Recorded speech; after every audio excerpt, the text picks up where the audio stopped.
If you get a chance to catch the recording, the one with Vicky Dilla was a crazy space too because we went on Vicky Dilla, but we got up on. I mentioned something about Vicky Dilla saying something about Kevin Samuels, and that just created a whole nother topic there. So that was a space that night too. I have to go ahead and say that. So like I said, y'all, we'll be starting this up shortly here too. So I definitely want to hear everybody's opinion on Cardi B and just the whole the dancing character that we have going on Twitter. The Nigerian cat, big swole Nigerian cat, like 250 pounds of muscle, just sitting up here busting with the chicken wings and twerking. And I mean, in the restaurant, I'm surprised the white folks don't even call the cops on him. This man sitting. This must be orchestrated right here. Like 1 minute your boy's sitting down, the next thing you know, he just busts open in a dance and the white chicks, they just sitting there eating their food and they're like they don't even see him, like he's not even there or something. Like it's almost like the old movie Ghost with Whoopi Goldberg and Demi Moore. Like he's not even in the damn room. He's just sitting up there busting his little dance moves and all the time. So he became a favorite. And Cardi B, she took offense to what people were saying. She said that anybody that's hating on this dude here is basically a crab in a bucket. And I'm like, wow. Now, to my understanding, and I think she may claim black now, but when Cardi B first came out, maybe I'm wrong, but I don't think Cardi B used to claim being black. But now I think she may claim it, somehow she became a hip hop star and everything else. And now she claims being black. But from my understanding, from what I can remember, when she was on Love and Hip Hop, it was all about being, I don't know if Puerto Rican or Dominican or something like that. But I never heard the name black come out of her mouth. Like, yeah, I'm black. So just my personal opinion. So I found that pretty funny that she would come out and she would defend this dude or whatever. I saw in the commercial her and the husband Offset, and they got a McDonald's commercial. They got their own little special meal. Shout out to them. It takes celebrity status for McDonald's to give you something like that. So they never used to give it to the rappers back in the day, but now you can get your own little meal. So still got an issue with that. And you guys, if y'all want to leave something in the comment section too, don't be afraid to leave it. Like I said, we're going to touch up on a number of topics tonight. We got how many in the Jumbotron? 1, 2, 3, 4. And we're going to touch up on Nikki Haley too. I did not know Nikki Haley was actually an Indian as well too. I just thought she was a regular white chick. I didn't know she was Indian. I know she's a 2-time governor of South Carolina, but I always assumed Nikki Haley was just another white woman. When I look at the name Nikki and Haley, but no, her parents actually come from India. So, like I say, quite a few things I want to touch up on tonight. And, we're going to definitely do that. Y'all go ahead, tweet the space out. And I think I might just go ahead and start it up right now. I'll give about maybe 1 more minute, and then we'll go ahead and get everything rolling. And Rella, if you want to speak tonight, I don't know, Rella, I know you be busy at nighttime, but if you get a chance to speak tonight, like I said, I definitely want to hear what you got to say. So don't hesitate to request the mic.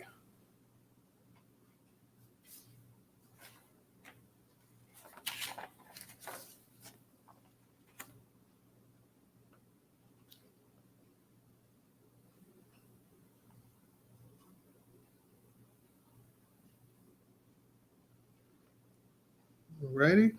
How you doing tonight, Rella?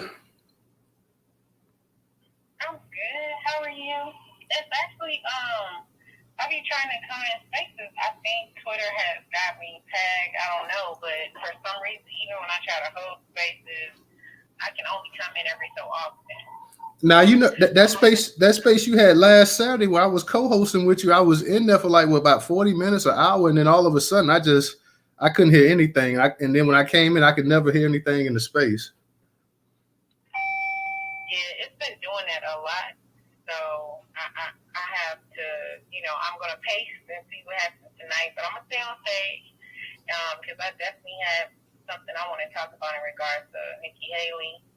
And even that interview that Tucker Carlson did, and I don't know that guy that was on this show, but he was also Indian too. So I'm just going to sit back and I hope other people come up. Oh yeah. And I see my girl Black Native here, so I'll go ahead. I'll start it. Like I say, I was mentioning, and I'm going to start talking about Cardi B.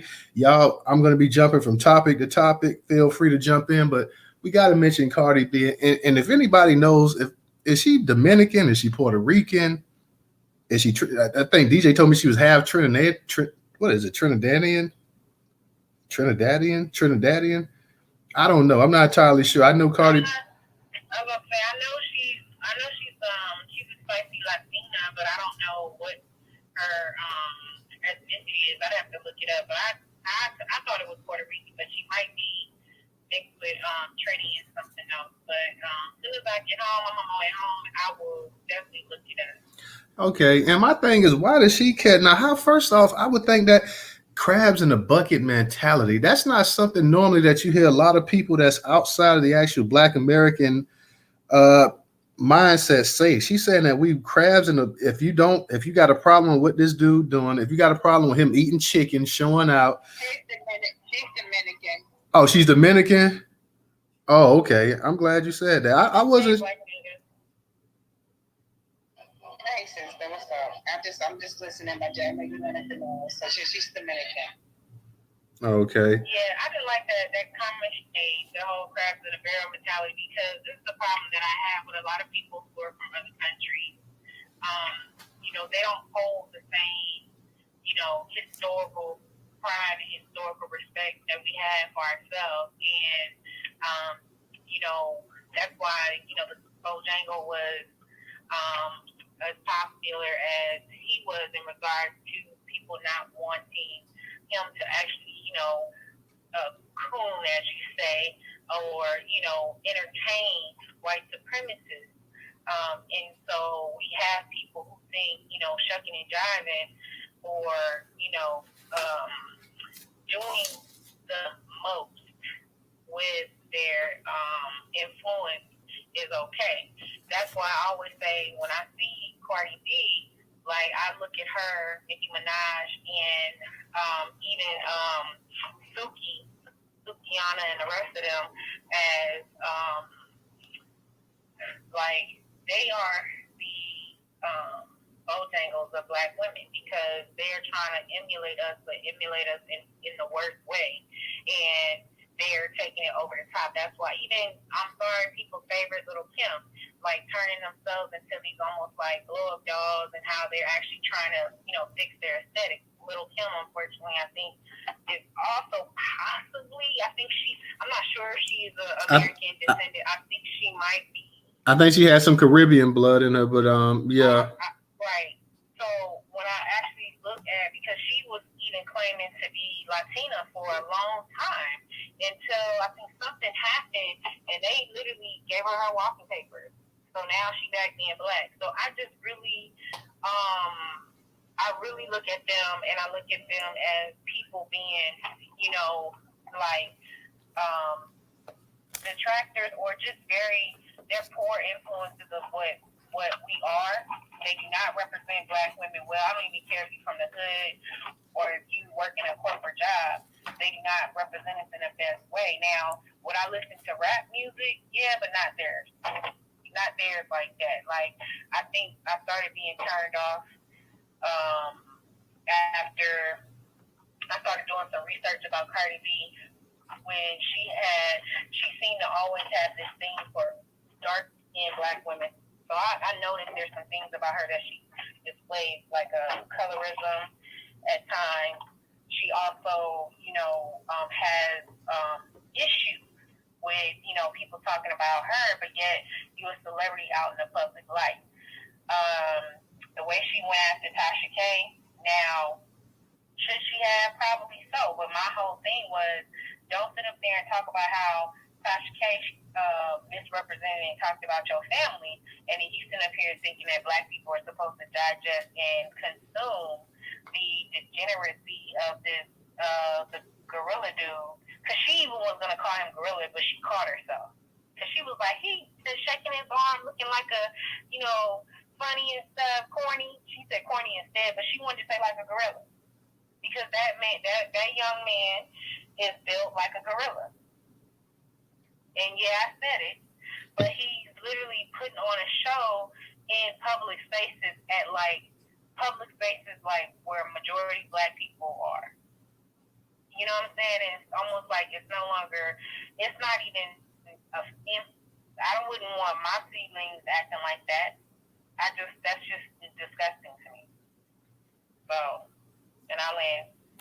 Appreciate that, Relin. First off, like the dude too big to be dancing. Like I mean, and that's something about our culture right there. When you that big, you that swole, you ain't supposed to be getting up there dancing like that. I'm sorry. Like I know we had people like Rerun and Chubby Check and stuff like that in our lineage, but when you a big swole, cocky ass dude like that, you ain't supposed to be getting up there dancing, and you ain't supposed to be dancing like that. Now, if you want to sit and vibe a little bit and shake your head and you know, kind of just groove a little bit, that's one thing. But when you getting up there and you busting it out, yeah, bro, that just like I say, the whole chicken wing thing, and every time, like, what's up? Like these white girls around him, like they sedated, like they don't know what's going on. They sitting there, it's like they just in a whole nother world. They zone out, and this dude just go ahead. And I think it has to be orchestrated because he's doing this at restaurants and all these other places. Nobody's saying anything. It's just like he just gets a free pass to get up there and just start just busting it out. So yeah, I don't know. And Cardi B, I know Cardi B and some of the other female rappers, like you say, Suki Hana. I know Suki Hana was on the Love and Hip Hop too. Like, is she a big time rapper? Because I don't know. Like, is she?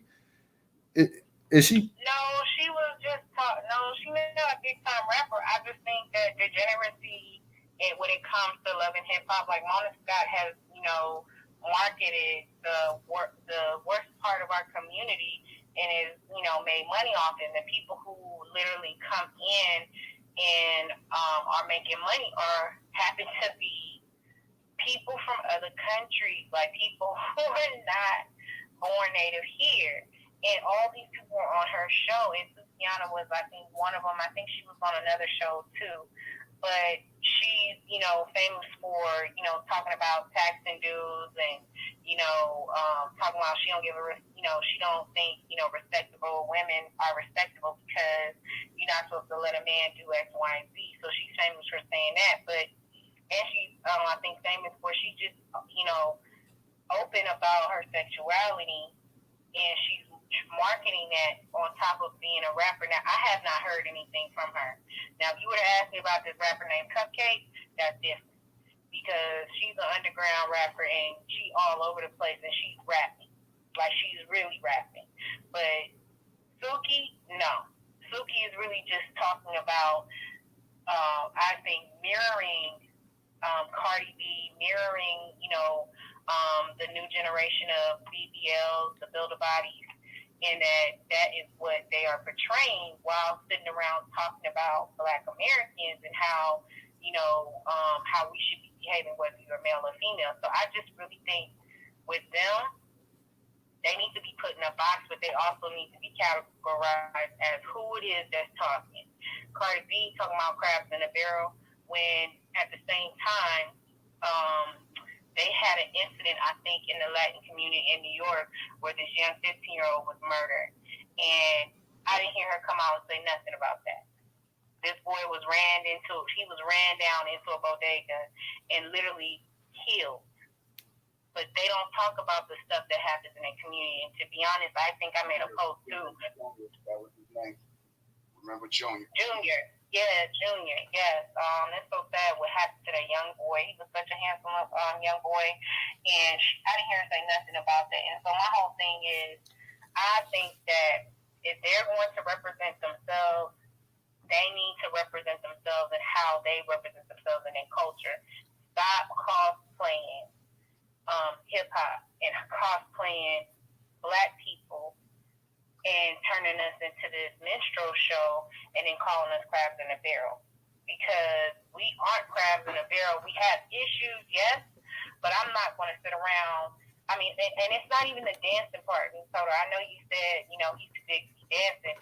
I think your boy too big to be up there, the booty popping and shaking it the way he too swole, too cock swole for that. I'm sorry, yeah. But it's not like, my point is in the way he's doing it at open restaurants where there's no music. The music is in his headphones, but that he's not even doing it somewhere where it's like he at a club doing it, or he's, in a place where other people are dancing. He's doing it in the oddest places and wants people to literally be influenced by that and be okay. And then next thing you know, people are like, oh, look at that with, look at that ninja. And then we getting the brunt of it, right? We get the brunt of it as an entire community because they looking like, oh, that's how we all behave. No, I dance. I have fun. But I also know how to read the room, and I'm not doing that in a room full of white people. I would never give them a show and disregard and degrade our people because I want to make a bag. I'm just not doing that. And Cardi B don't get that. He don't get that because they don't have to worry about their image in our country. They don't care. They don't have to worry about what it looks like for our people, for us here, because they don't even see themselves as us. That's why he was like, oh, y'all haters, y'all trying to stop my bag. Well, he needs to have on a whole flag or shirt that says I'm Nigerian and that I'm doing all this other stuff and I'm from another place. I don't represent Black Americans and run down the street. I bet you he won't. So. Real talk. I can't disagree with what you said. Let me give a shout out to my girl Rena, also for her contribution on Cash App. I appreciate it as always, sister. We got Black Native, we got Queen Bee. And know what I agree with you, and that's what I said. Like, he just comes out of nowhere. It's like it's orchestrated because nobody in the background, they seem to be oblivious to what he's doing. He just sitting up there. He stands up. He first off, the look on his face when he eating the food and stuff like that, like this nigga, like he's never had a meal before in his life. And then all of a sudden he just gets and he goes into his routine. Meanwhile, like the video, I saw the little white girls in the background. They just talking like, okay, whatever. Like they don't even know what's going on. Like they in an alternate universe or something. And my man sitting up here getting it. And yes, he is too goddamn big. Excuse my language, to be sitting up there dancing like that. Like I said, we've had big time dances. We had big guys like Heavy D and Rerun and Chubby Check and stuff like that. But when you that swole like that, you ain't supposed to be dancing. And that's just my personal opinion on it. But I feel you, but I'm with you on that, Rella. We here. But I'm just saying, your boy, you hitting weights like that. No, bro. You can dance, you can bob your head or whatever, you can groove, but no, you ain't just supposed to be up there. I mean, like you part of the damn, you pop locking or something. Like, no how, no way. We just can't do that. Black Native, go ahead. You got it. Thank you, Newstoter. And peace to the room, peace and reparations. Yeah, Suki with the good coochie. That's what she likes to be called. She, that's what she like to be called, Suki with the good coochie. Yeah, she got like 3 or 4 kids. I never heard a song from her yet. She's ratchet, she's ghetto, and that's her claim to fame. And how she be, tricking men be tricking on her because she got good coochie, and she don't really look like too much, but that's her claim to fame. Mona Scott. What's the other Mona Scott? I think she's African. Then you got the Shade Room. You got the Neighborhood Talk. You got all these different media outlets not run by Black people. And I'm believing Ebony Magazine is not Black American owned anymore because the cover, they had that man on that cover posing with his lips poked out with a pink shawl on. So I don't even believe that we own that anymore. So yeah, they're coming over here with disregard for our culture, disregard for the things that we built. We literally had to fight from people having blackface, the Bojangle tap dancing, the eye bucking, all of that shit that white people love to see. We literally was fighting to get those images from being played on the television. You know what I'm saying? So here we got this big dude pop locking like he's still in the 80s. He remind me of Terry Crews. Because you remember Terry Crews, that was his one move, that pop lock. Oh, yeah. That's who he remind me of. He think he Terry Crews, but he the Nigerian version and just get up and start doing all this shit and be like, I believe that he's getting paid to come to, like, white people are literally, he's the fucking, he's the new Stephen Fetcher. I believe he probably has like a site and people are hiring him to come to these restaurants and he's sitting down acting like he ain't being paid and just get up and start pop blocking and grinding and busting his pussy wide open. And I believe he's getting paid. And I believe white people are asking him to specifically come there so they can get entertained while they eat. I wouldn't put it past them. You know what I'm saying? I don't think this is just a coincidence. And Cardi B, who is of Dominican descent, both of her parents are non-black, even though she has bushy hair. So somebody, maybe her abuela down the line, which means grandmother, is black. But if you see both of her parents, they look white. So it's kind of weird. But she's non-black, and she shouldn't be speaking on Black American issues. I tweeted that we should have stopped this and nipped this in the bud a long time ago. They get too comfortable. They come into our culture, put their feet up, go in our refrigerator, sip some tea, change the channel, and they think they at home.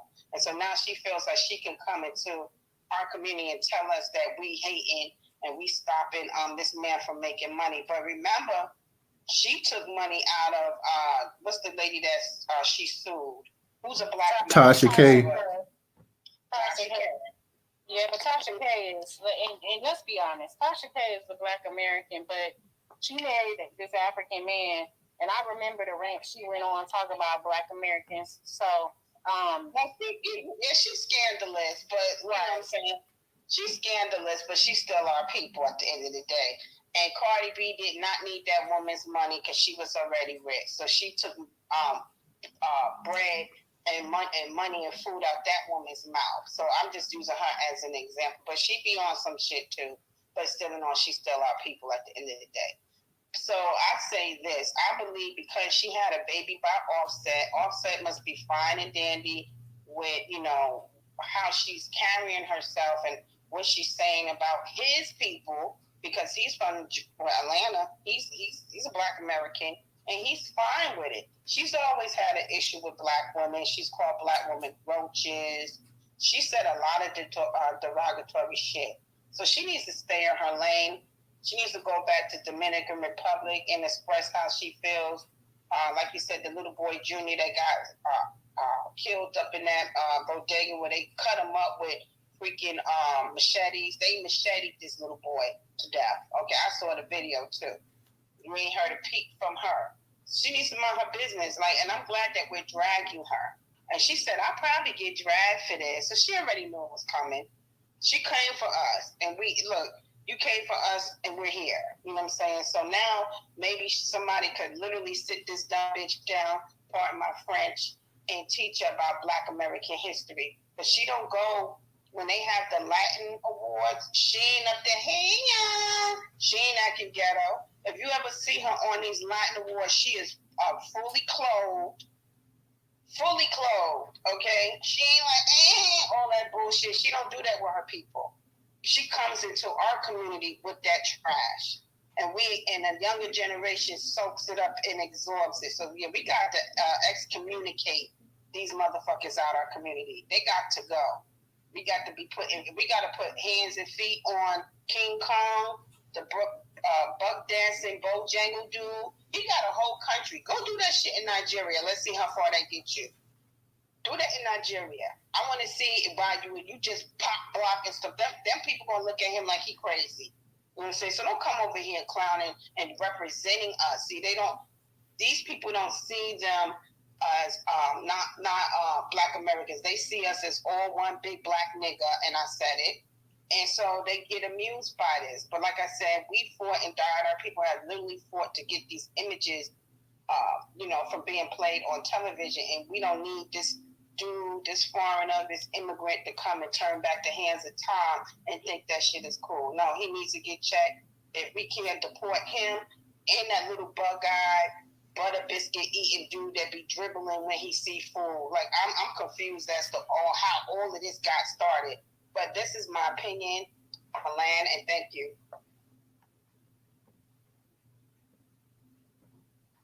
All right, I appreciate that. And you was going in, Black Native. You was going in for real. So I definitely agree that he's been put up to this. He's getting paid for this.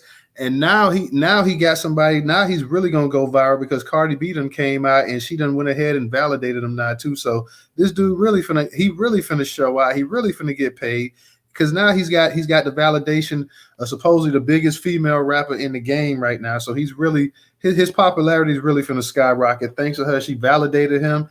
And you're right. My girl Diane on YouTube said that she said, didn't she previously refer to Black women as roaches as well too? So yeah, that's why I say it's up to the sisters, and you got too many sometimes. Some of these Black American rappers, they sit here and they let a lot of stuff slide.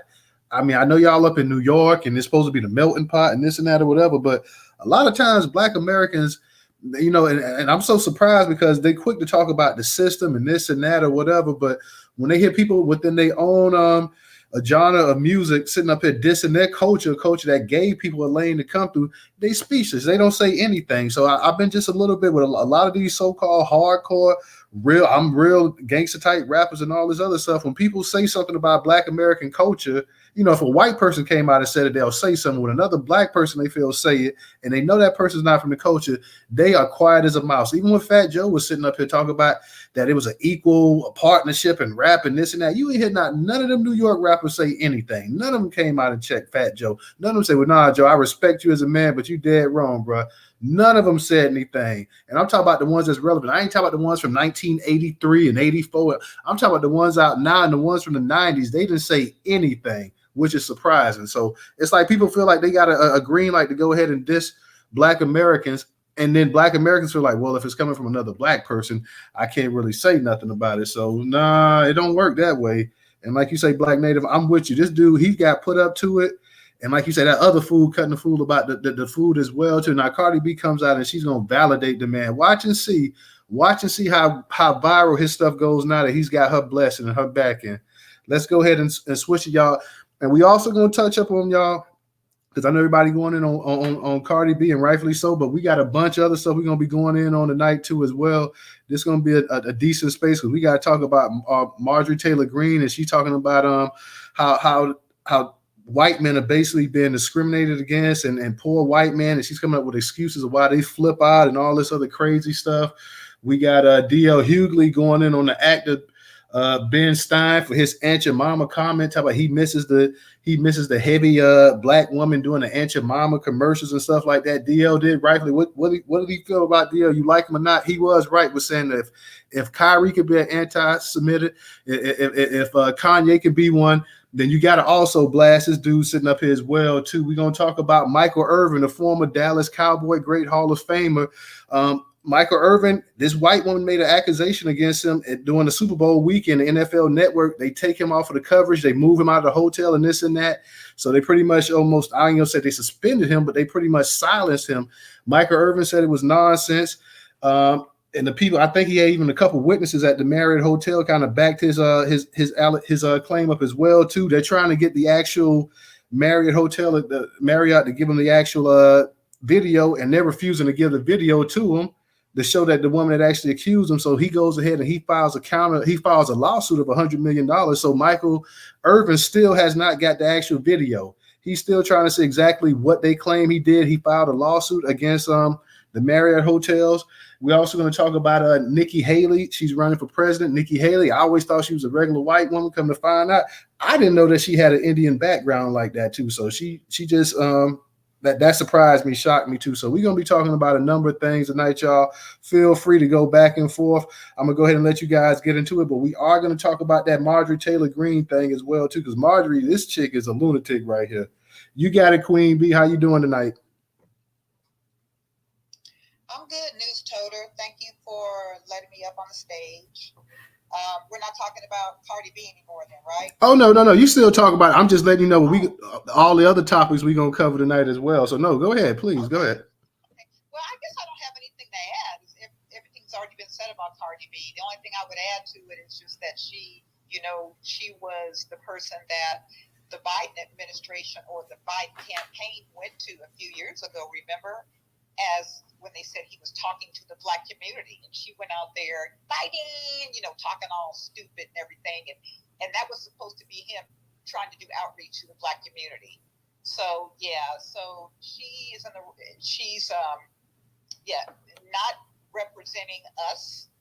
And again, it's just like Black Native said, they just think we all one big, you know what? And so when they look at us, they see her, they see these others, they see these scandalous people twerking, half naked, doing stuff, and then we all get lumped in there together. And so delineation can't come fast enough for me. So that gorilla guy, I just saw something. I thought we had gotten rid of him, but I just saw, it was that same performance where he's about to eat some watermelon and, all that dancing and eating watermelon. I mean, it's just like he is trying to take us back. It's like he doesn't even, I don't know. I mean, I don't know. Do we say this guy doesn't know, or he's just doing this on purpose? Oh, he knows. He knows. He knows. I mean, he knows. Yeah, it's ridiculous. Africans know. They know what they're doing. Oh gosh, yeah. And then there was another one where he was eating pizza, and the guys were like standing there watching him eat the pizza.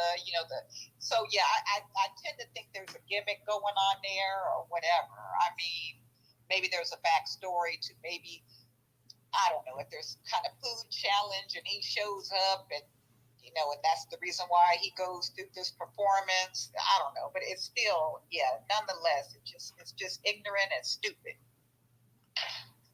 Absolutely. And he knows, sister. He's just doing it because he thinks it's funny. That's why he's doing it. He's getting attention.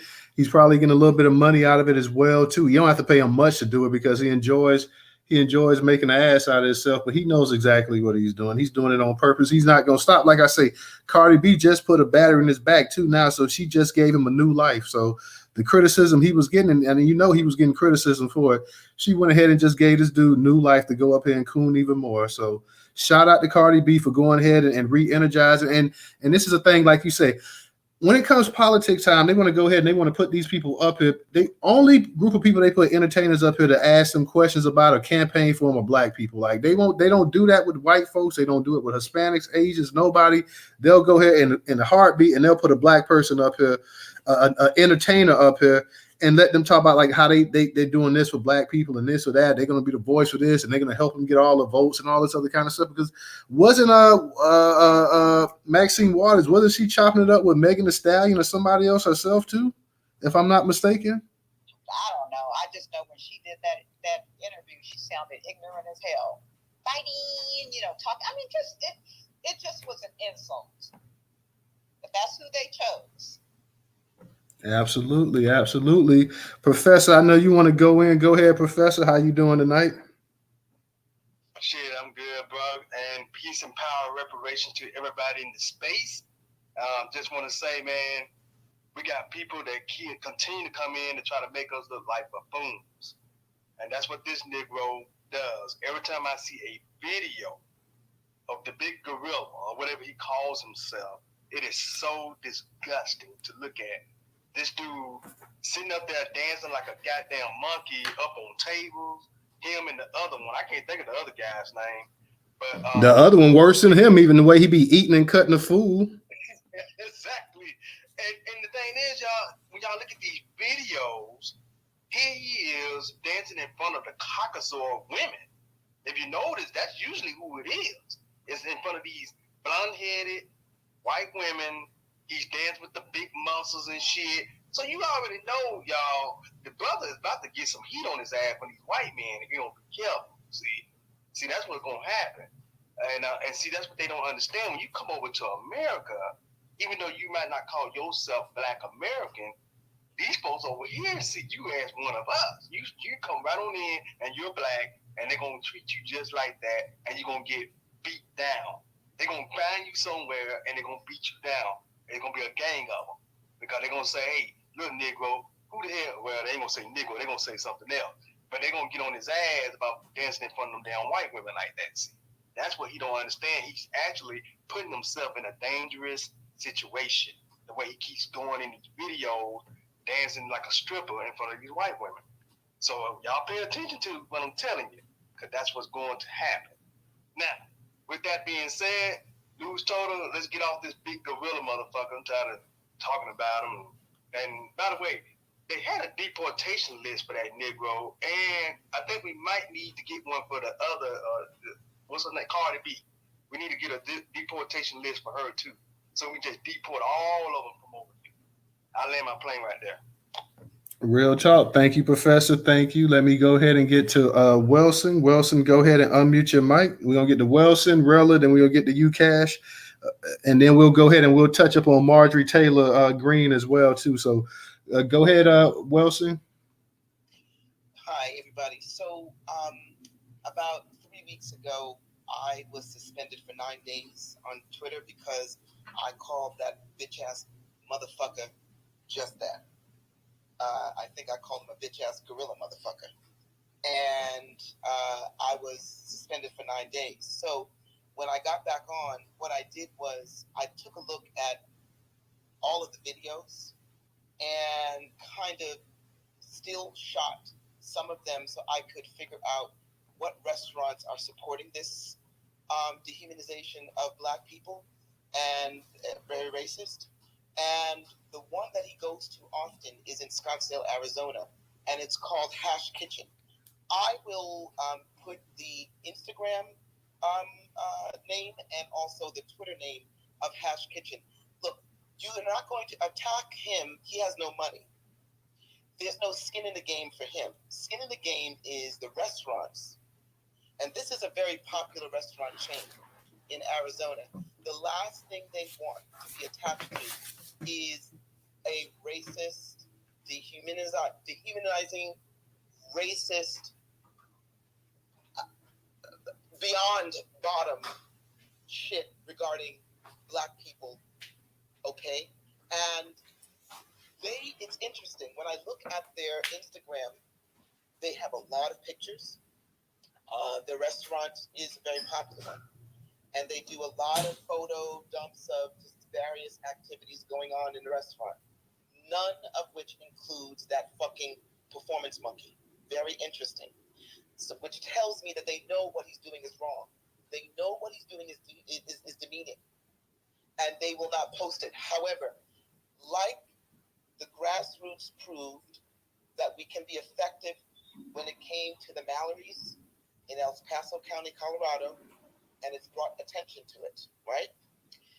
We can collectively attack that Hash Kitchen, it's called Hash Kitchen, in Arizona, at Scottsdale, and start bombarding them with facts, with the fact that they are supporting white supremacy, with the fact that we will go out there and we will stand outside their restaurant and bring attention to the fact that they are supporting this man who is promoting white supremacy. Who gives a fuck about Cardi B?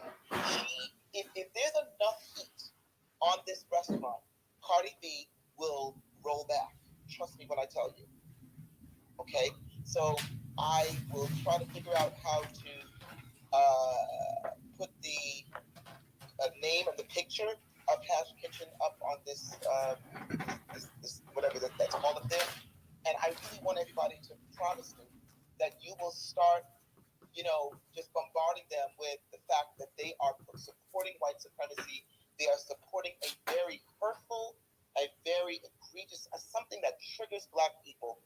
This whole thing about this Sambo, and it's dehumanizing. It really is. So I will figure that out. But that's what I know. There's another restaurant.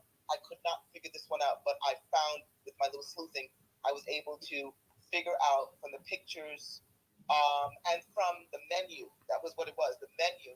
And then when I looked at pictures from the company's website and compared it to him, it's the restaurant. It's called Hash Kitchen. And Sister Wilson. Hey, I was gonna tell you, I think he's been here to Alabama too. I'm gonna see if I can find out what restaurant it is, and see if I can post it. Look like I heard that he was up in Birmingham here not too long ago. Yeah, I wish we could find out where he is, because it would be worth descending upon his Black fucking ass. And we have to be resourceful. There's got to be somebody in this space that could do some background work on him. See, is he here on a visa? Is it expired? What is it? Because we need to make an example of him and that sidekick he's got there. But again, we can attack him, but he's not the one with the money. Hash Kitchen is the one with the money. Hash Kitchen is the one that has a lot. Well said. I wanted to ask you, like I said, I believe that he's on, he might have some type of website, and they call him to come do these perform. I don't think it's just by coincidence. I believe he's getting paid to do it by these different restaurants. He's not just popping up. I believe they call him and say, hey, come down here and do your little monkey dance for us. And he shows up. That's what I'm thinking. No, they just, off code. I mean, Yeah, because the owners, Miss Welsing, of the franchise are white or Italian, and they are called the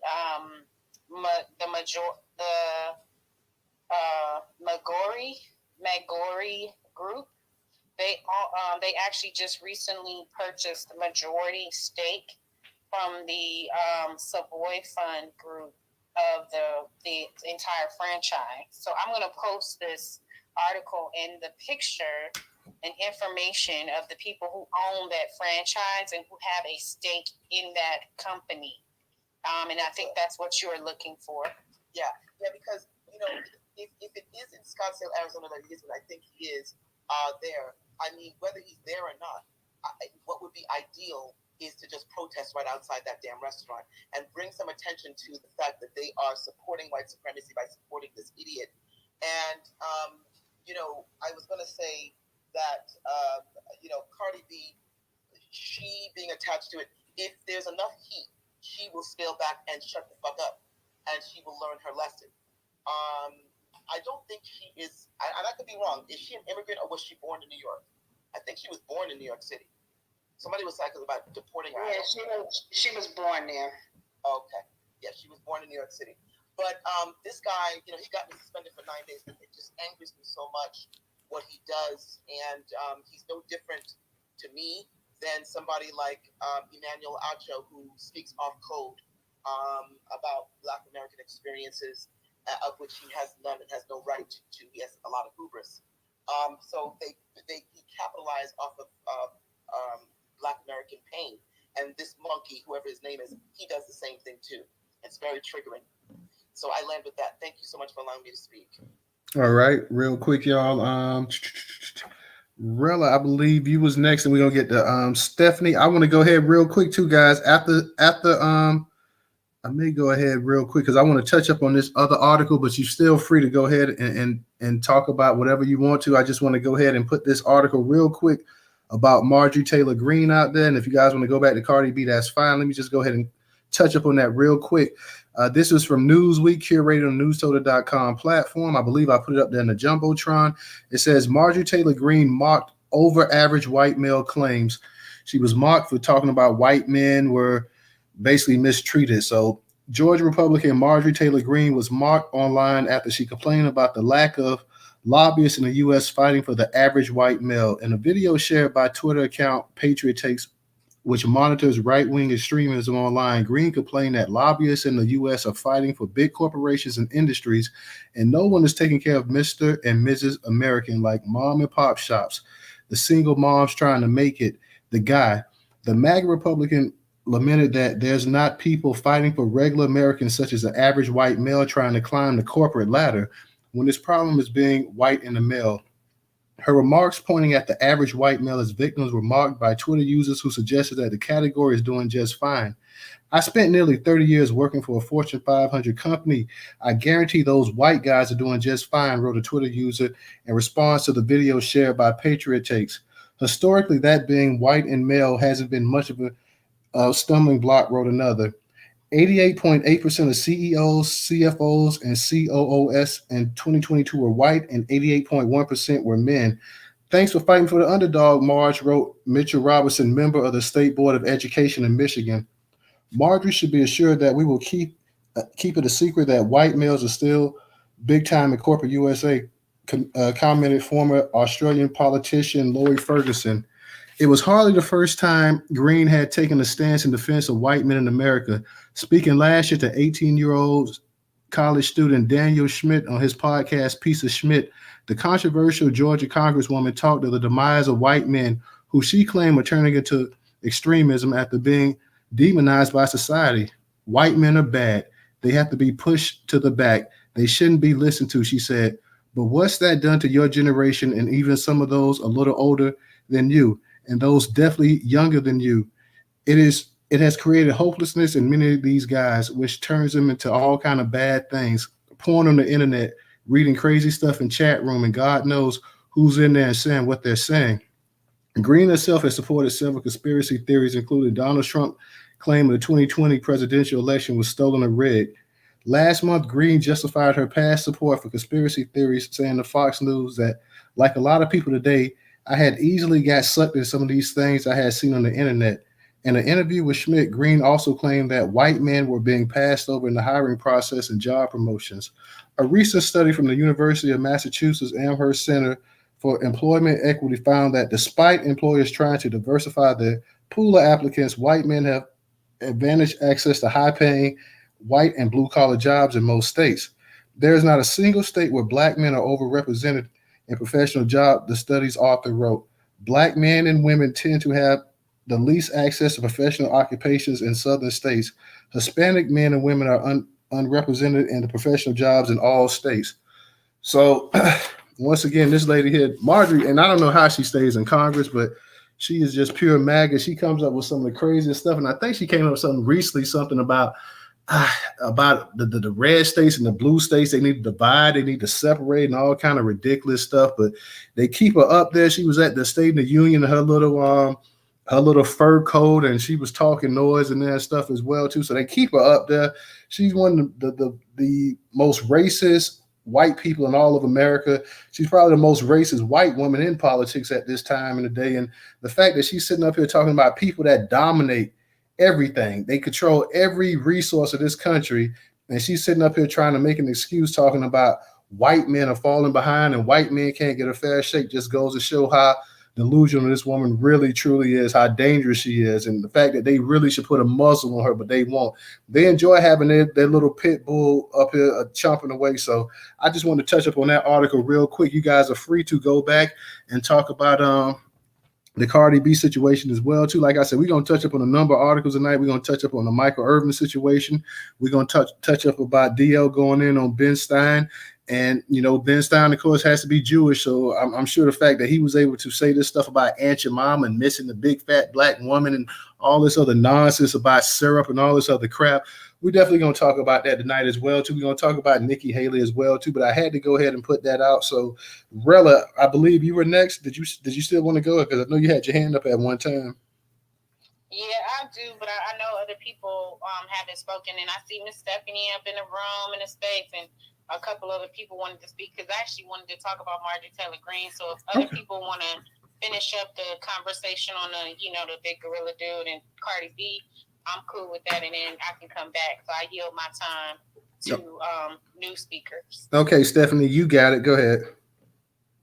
Thank you, Newstoter. Shout out to you, Rella. Love you always. Ms. Wilson, please do an update on what you're about to do. I really support you 100%.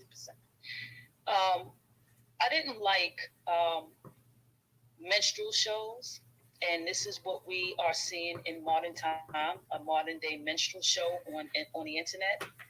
And I'm glad that this is happening to this guy, because all he did, and he has a group of guys, I think they're Ghanaian, if I'm not mistaken, either Ghanaian or Nigerian, I forgot. But he did videos with other friends. It's like 5 or 6 of them. They go around and they do these crazy videos. They have no type of relationship with the with Black American communities, period. So they feel obligated to do it because they don't sympathize with what we went through. So I didn't like it when we was doing it back in the 20s and the 30s, when black men and black women were wearing blackface and mocking us. I didn't like it then, and I sure don't like it now. Far as Marjorie Taylor Greene is concerned, she's just doing nothing but reverse psychology. So they want to do the reverse racism thing, and all it's going to do is just backfire on them, because everyone knows that they have the most privilege amongst anybody, any other group in this country. Anything that they want, they get it anyway. So on that note, and if I'm not mistaken, I think she's Jewish too. I think she's of Jewish ancestry. I'm not sure. I forgot. I got to research that again. But thank you for allowing me to speak, and keep your foot on their necks. Thank you. Thank you. I see we have a new speaker. Is that a Kalu? Is that your name, Kalu? Let's just pronounce clue. It's just a twist on words, or a play on words. So it's Clue. It's just Clue. Yeah, just Clue. Okay, you got it. Go ahead, Clue. Yeah, when it comes to Marjorie Taylor Greene, what she's trying to do is she's trying to pander to that incel demographic to where, she tries to paint them out as the victims and, they're this way because society has made them this way, when really a lot of their issues are self-inflicted. I'm not saying that the world can't be tough, but the way these guys are responding and the way these guys choose to be recluse after a while, it begins to become a self-generating prophecy for these guys to just tailspin to, deeper and deeper, levels of failure. And what she's trying to do, and what these people ultimately do, is they try to grift these guys out of money. That's really their base, their demographic, where they go to find their bread and butter. So that's the game she's playing, and Fox News plays that game perpetually. And as far as this one dude, the Groovin Gorilla, because that was a screen name on TikTok. Yeah, we need to be hostile towards people who come here and engage in those stereotypes because they paint a big target across our backs and they don't care. There is this genocidal, sociopathic level of indifference that some of these people display when they come here, to where they don't care that what they're doing is going to cause us to be targeted. They just do it for the sake of a buck. They don't feel any kind of connection. And, I'm be perfectly honest, we shouldn't show any regard towards people who do that kind of stuff. There is no limit that we should go this far, no further when it comes to dealing with these people, simply because they make a more dangerous atmosphere for us. So whatever happens to them, happens to them. We have to have that kind of attitude and feel complete indifference. Ban, deport, whatever fall his direction. Now I'm not saying anything, kill or what. I'm not saying that kind of stuff. I'm saying however far we can push the envelope when it comes to people who do that kind of stuff, push it. But that's all I'm gonna say when it comes to that. Appreciate you, brother. And let me just add to that one thing, and I'm gonna kick it to Relin, and I'm gonna kick it to Queen B.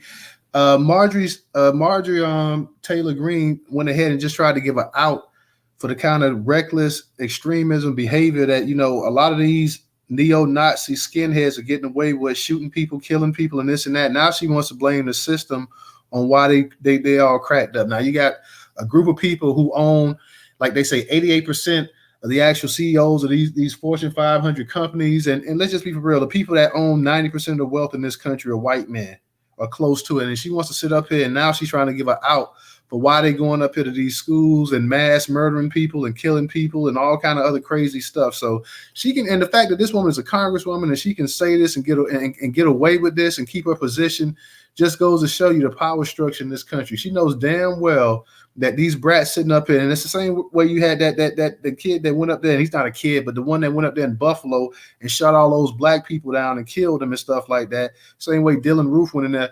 I guess that's society's fault why they went in there and they just started shooting innocent people and just killing them just because they can't get their way. They feel like they should, instead of having 90% of the power, they should have 100% of the power. And if they don't have 100% of the power, then this country then went to hell in the handbasket. So the fact that she's sitting up here running her mouth, her ugly mouth, talking stupid as always, and she gets a free pass because she's a white woman, just goes to show you why we have to constantly, like they say, keep the pressure on and not let up. And at least what pressure are we putting on them? What pressure? You had Judge Joe, I got his name out. Last night he said something so profound. We don't have anybody to support us in Congress. Those black people in Congress are not going to open up their mouth, have they? Hey, then we gotta stop voting those same black people in. It's just that simple. In the meantime, we don't even have the Jews have ADL. We don't even have Black Lives Matter. Okay, that's defunct. So it's going to take us in rooms like this to start bringing this to media attention by being on code. Until we can get those people out of Congress and put people in that's going to open up their mouth and not be afraid to say the word Black American. We have to use social media to start fighting. And I agree with you, Ms. Wilson, but real quick. but real quick, we had a chance in last year, even in South Carolina, and like I said, I know you're saying we haven't. When we get that chance, we had a chance in South Carolina to go ahead and kick and kick Jim Clyburn out. Black people in South Carolina, they decided to keep Jim Clyburn after 30-some years. So as much as you're saying, I agree with you. It's up to Black people in America as well to start trying to actually do something for themselves. Absolutely. I mean, there is a reason why there is a term called post-traumatic slave syndrome. We are consciously and unconsciously affected by that. You know, and you know, listen, I'm going to give Marcel Dixon a lot of credit for somebody started out. He got that man, that old bastard, up off his ass. So, you know, yes. And can I, as somebody who was on his campaign, and I heard, I think it's Q Lou, I believe, who said people weren't familiar. I'm gonna say this: yes, people were not familiar with Marcel or the other candidates who ran against Marcel, as well as the Republican candidate, the Republican incumbent that was there as well. But I will say this: you have the opportunity to know that people who are in office aren't doing you well if you know your environment is not thriving. They have the opportunity every day to wake up and look for people who are running against folks who have been in office, who served in office just like we did, who did the research, who went down to South Carolina. We talked to people, introduced the candidate, went through a whole entire team setup like most candidates do with little funding. And people shamed Marcel for not winning for his first time. He ran. That to me should be a congratulatory enough because he got death threats. He wasn't our only candidate that we were supporting. We were supporting multiple candidates on teams across the country, and yet everybody was only focused on Marcel because Clyburn had been in office for 30 years, 30 plus years, and had not done a damn thing. And you know what he gave South Carolinians? He gave them laptops for one particular high school. He's big in Sumter because they said he show up and give a fish fry. And then on top of that, the elders who are in the county chairs of the communities who run the chairs, co-chairs, they are also in the pockets. And Clyburn didn't even run in his own state. He ran in other states. That's why during the election, he was in California. He was everywhere else getting money everywhere else because he knew how impoverished the 6th district was. But yet people down and just tried to destroy Marcel for running, for knowing for a fact that they needed something new blood. But then they want to try to sit around and talk trash, and no one stepped up to put their name in the hat. So yeah, we gotta hold ourselves to the fire, and I agree with Newstoter, and I agree with Wilson. We have to also hold ourselves to the fire, and we have to stay close to the fire. It's watch night time. I understand. I respect Marcel Dixon. I'm just saying that, you know, he was brand new to a lot of people. And, you know, when it comes to, you know, getting the word out, a lot of people listen to their TVs. A lot of people listen to, you know, the radios. That's how people receive information. That's why most, you know, politicians are paid off or why? Because really it's about getting your name out there. I'm not saying that he wasn't prime grade A material. I'm saying that when it comes to getting your name out there, it's like it has to be. People say that it takes a whole lot of money, you know, to be elected because all of that money goes towards advertising. I'm just saying the second go round, he has a much better chance of throwing Clyburn out and knocking off other candidates simply because he has a longer stretch for his name to be out there. But yeah, it's all about spreading the word, really. Okay, absolutely. Let's go ahead and move it around. Now, Rella, I know you were next. Did you want to say something real quick again before we go to Queen Bee and then we go to Black Native? Yeah, I see Rera up in the room. And Are we on the Marjorie Taylor Greene comment yet? Because I'm waiting to go in. Yeah, you didn't hear me read it. Yeah. No, I'm sorry. I walked to the kitchen. Okay. You must was gone for a little minute. That was a long walk you took. Well, yeah.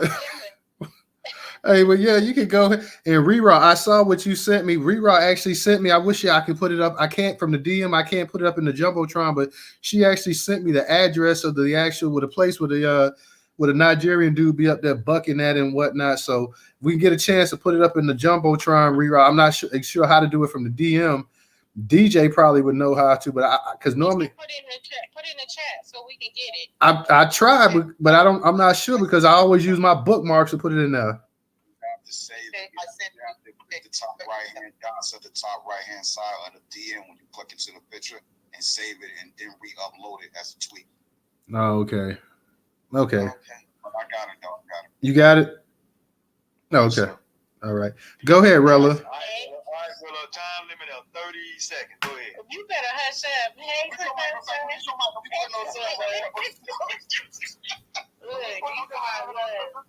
Listen, these are my brothers. Hey, DJ. So I actually, for Marjorie Taylor Greene,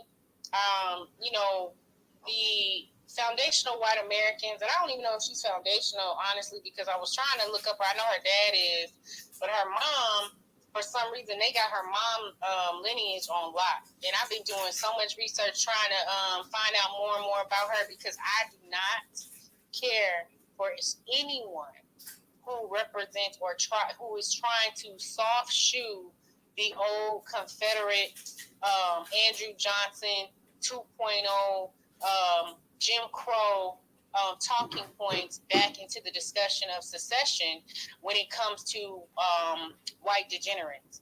White Americans literally are pretty much infected with immigrants throughout the entire population in the United States.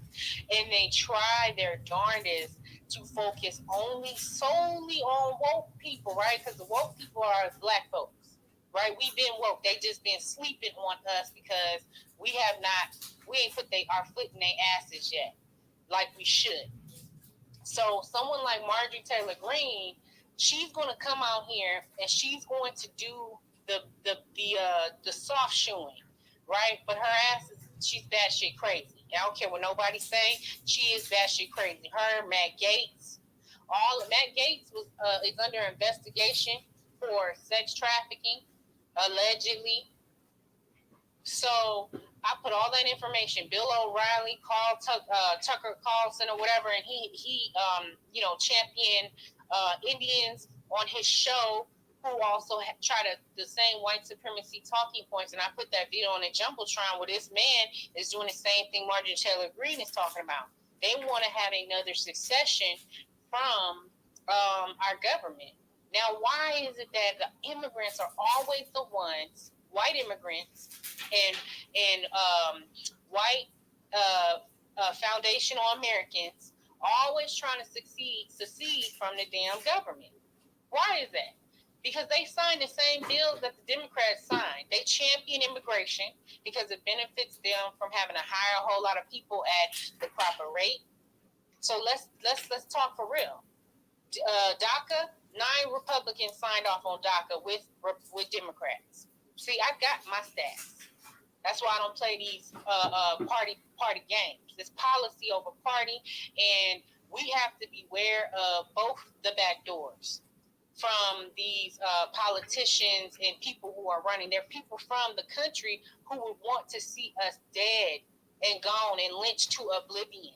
We are the last generation of American descendants, and they know it. They know it. That's why they now are using the talking point of wokeness. The dude was on an interview talking about we have to stop woke religion. What the fuck is woke religion? Huh? Oh, you mean you talking about black people again? And they want to usher in immigrants. That's why they waited. They waited with Nikki Haley. They didn't blast her. She been down south for years. Her family been down south for years. She looked like a whole white woman. You would not know that she's Indian.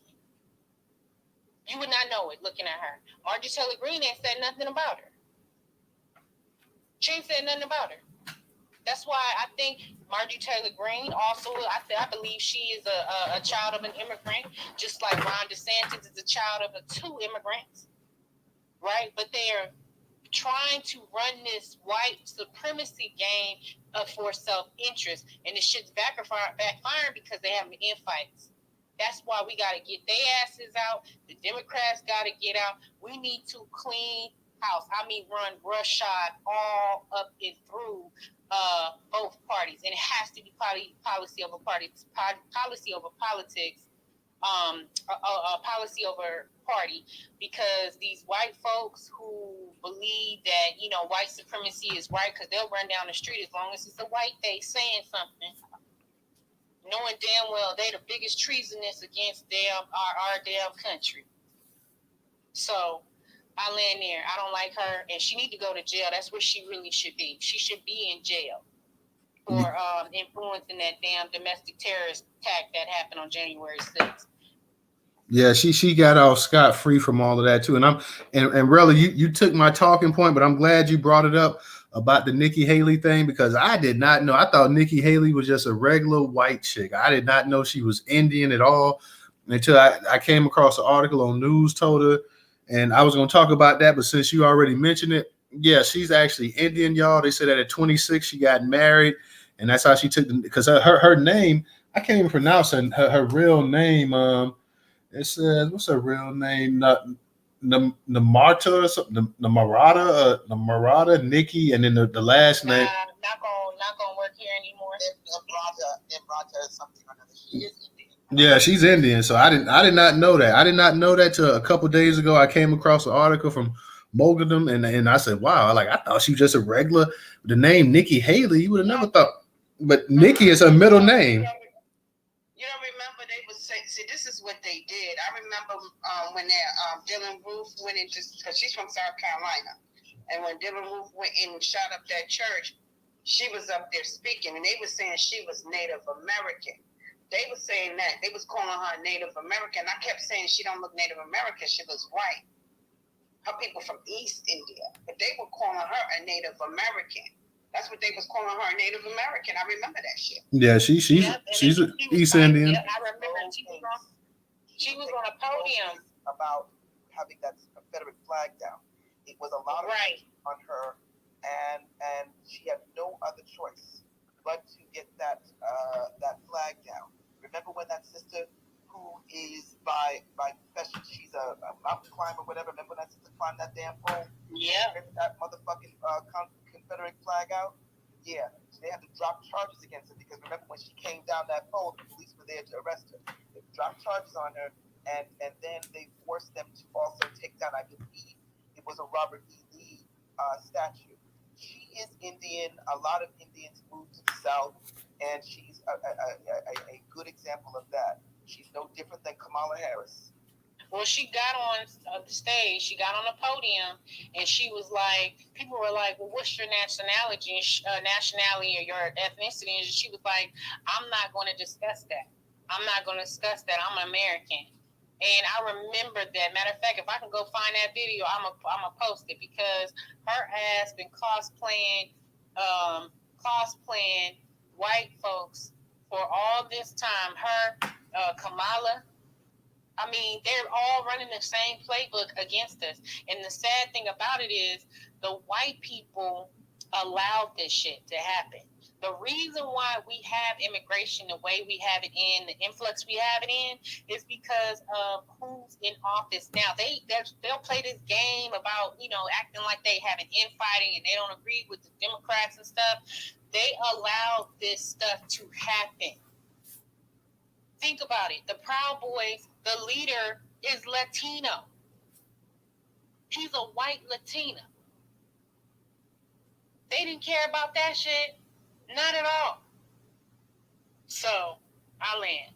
He's a black Latino. All All right. I'm gonna go ahead real quick. We're gonna jump to Queen B. I see. Okay, we got Leon up in here too. So Leon, I may go ahead and after Queen B, I'm gonna go ahead and get you up in here as well too. Black Native. Real quick, y'all. In the Jumbotron, we got a lot of stuff in there, so you got to find it. But we got the Newstoter YouTube channel. Come on, we need to go get some. Everybody in here that's in this space, please go ahead and click. If you already not subscribed to the actual YouTube channel, go ahead real quick. It should be like the fourth or fifth one in the middle. Let me see. It should be like maybe the third one, the second one to the far left. Go ahead and click on that YouTube channel and go ahead and subscribe while we're up in the space tonight. Everybody, go ahead. It's not, please go ahead and subscribe to the YouTube channel. All of my followers in here. If you follow Newstoter, make sure you go ahead and follow us also on the actual YouTube channel as well too. Also, go ahead and subscribe to the newsletter as well too. Subscribe to the newsletter and support us if you can on Cash App. That's $Newstoter. That is $Newstoter. Newstoter is the largest Black-owned, largest Black American news media curation platform today in America. So if you can afford it, if you can spare $1, then please think about supporting this Black-owned business. Once again, that is $Newstoter. If you don't have an actual Cash App and you have PayPal, Venmo, we have that up in the actual Jumbotron as well too. So once again, that is $Newstoter on Cash App, $Newstoter. If you're on YouTube, you can also look up in the actual description, and those links to the actual Cash App as well as the PayPal and Venmo are up in there as well too. So let me go ahead and get to Queen B. You've been waiting patiently. How you doing again? Once again, Queen B. Hey, real quick, the YouTube is on the far left side too. It's on the far left side. Go ahead. Thank you, Newstoter, for allowing me to speak again. So this Marjorie Taylor Greene thing is she's just doing her job, right? Her constituents are these white Georgians.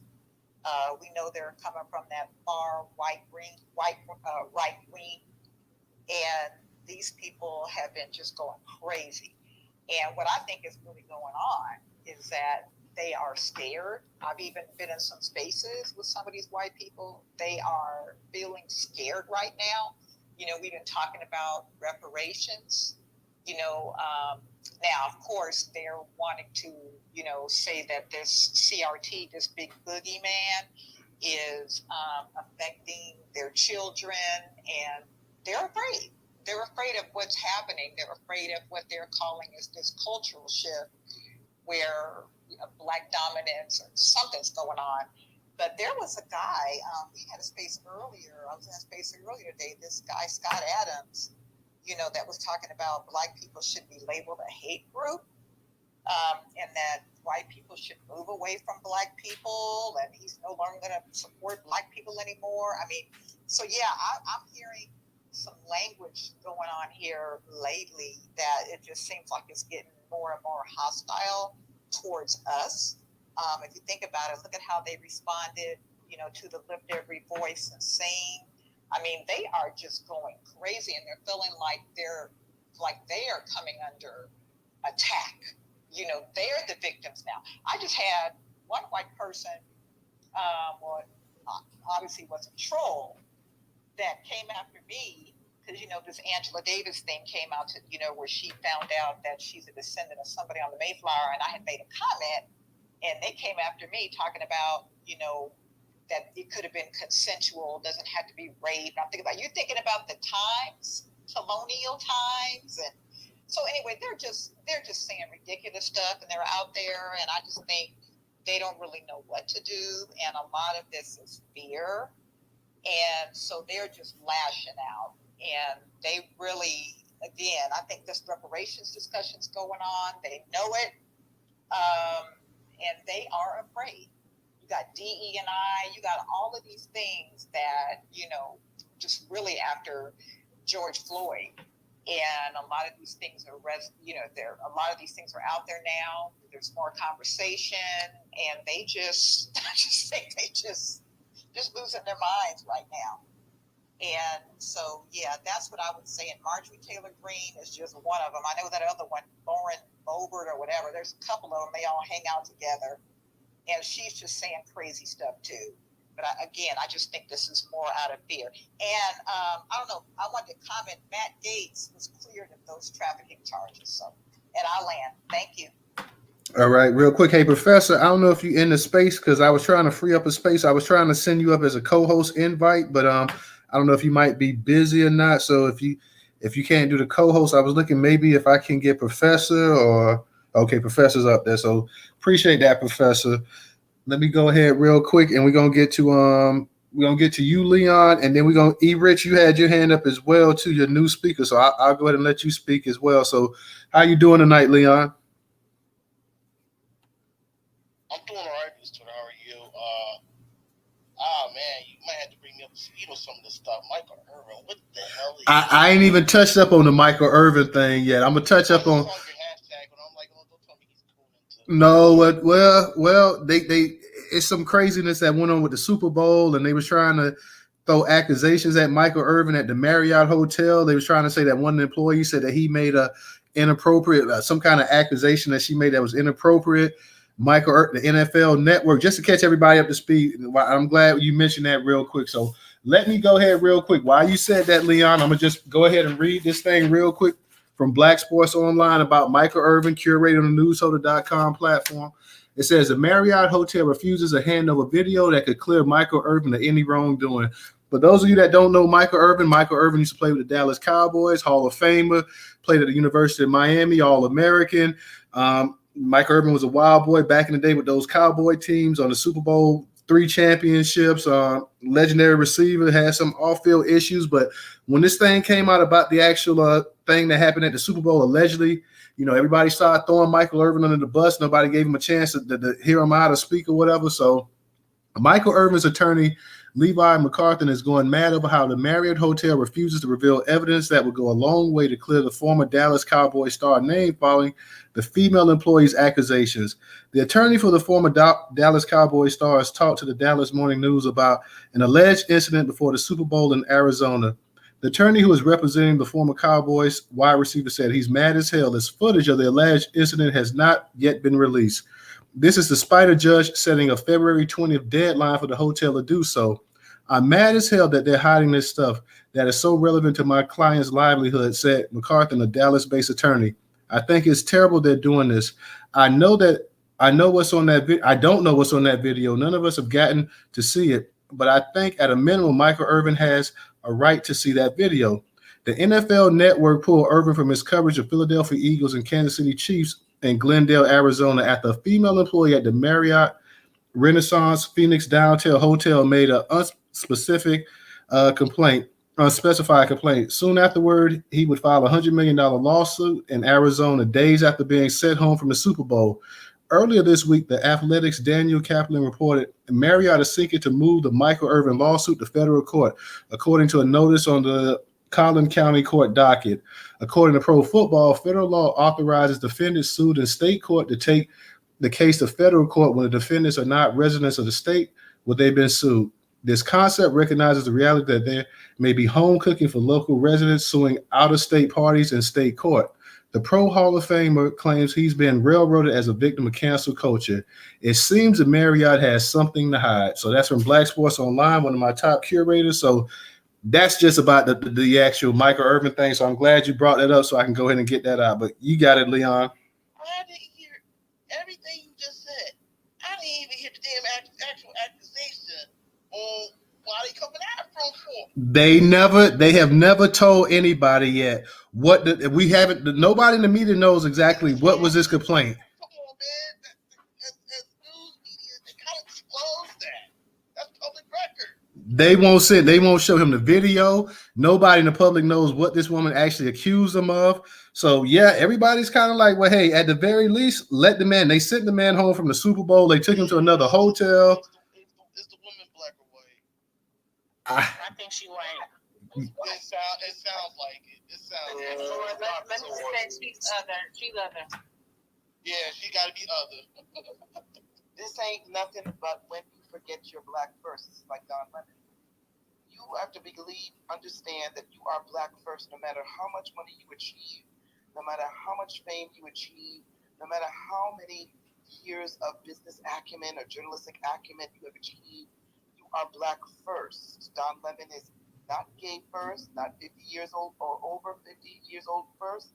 He's none of that. He's black first. And they will hand you your nigga card in a millisecond. Now, he might have said something, silly, maybe, a little off coat, nothing big, but she saw a money bag. And this nigga, Michael Irvin, he's a coon, and now he's being held like we always said, your what was it? Your nigga wake up call. And this is what it is all about. They will dispose you at any minute. What's good for the goose is not good for the nigga. This is a fact. You're black first. Thank you. Thank you, You Mr. better Wilson. have I'm an glad exit. you said that. Because a You lot better of have an exit plan, and you better have a plan B, C, D, and E. Don't you ever think that any black person that reaches notoriety, including Oprah Winfrey, believe me, she is surviving because she's playing the white man's game.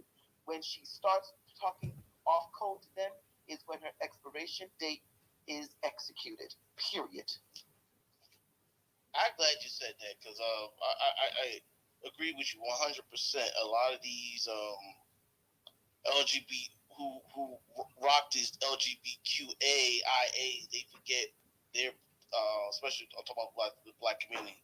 They are black first, and they are seen black first and foremost.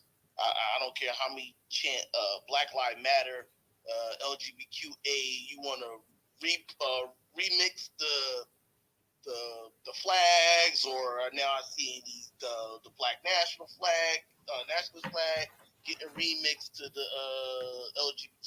It's nonsense. I'm sorry, it's nonsense. But I'm gonna get back to all right. Marjorie Taylor Greene, she been in the news, all this, like you said, the wokeness, cancer culture crap, and then there was a video out there how she was saying about how some poor blacks that she know are doing better than poor whites. I don't know what the hell that was all about. I think that was a slap in the face saying that. But I was like, because isn't the poor whites is your main base, your voting base? You know what I'm saying? So yeah, that might kind of hurt you there. That's right. How I see it. Yeah, say it, Leon. Say it one more time so the white people can hear you.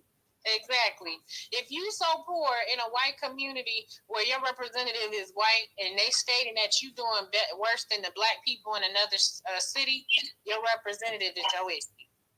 It ain't the black people in another city. Hey, Leon, just real quick, that's not public information. It's private. It belongs to the hotel. So henceforth, why? They just DJ real quick. They just from what Nate just said, went ahead and tweeted out that I guess the Marriott now are countersuing Michael Irvin as well. So, well, they gonna lose because you had those two white guys that was with Irvin the night of this incident, and they both came out on public record and said that never happened. So yeah, get ready for a fight in court, and the Marriott about to lose too. It's gonna be called the Irvin Marriott. The Marriott by Irvin. Well, they'll call it the Cowboys Marriott. Ooh, Cowboys. Hey, real quick. Let me let Leon go ahead and finish up, because then I know you had E. Rich and you had Miss T, so you go ahead and finish. Yeah, I appreciate that. Jerry Jones Marriott. Let me go ahead and with the Cardi B, I don't know what's going on. I'm not going to speak on that because she's not one of us. Ben Stein, yeah, that's it. I'll just land there. No problem. Appreciate you, Leon. E. Rich, you had your hand up. Did you still want to speak? Well, so I think Miss T was before me. I'm happy to wait, and I kind of moved on from what I was going to comment on, but I'll tell you the topic, and then you guys can get back to me. I'm happy to listen. This has been enlightening in a lot of ways, as usual. Thank you for hosting. Okay, no problem. Now, I know your hand was actually up first, but if you want to go after Miss T, that's fine. Miss T, go ahead. How you doing tonight? Good evening, Newstoter. What's up? What's up, everybody in the room? Good to see everybody yet again on this side of the earth. Miss Welsing, because one question I had about Michael Irving was in his past, has he been known to be a coon? And you did hint at that. Was he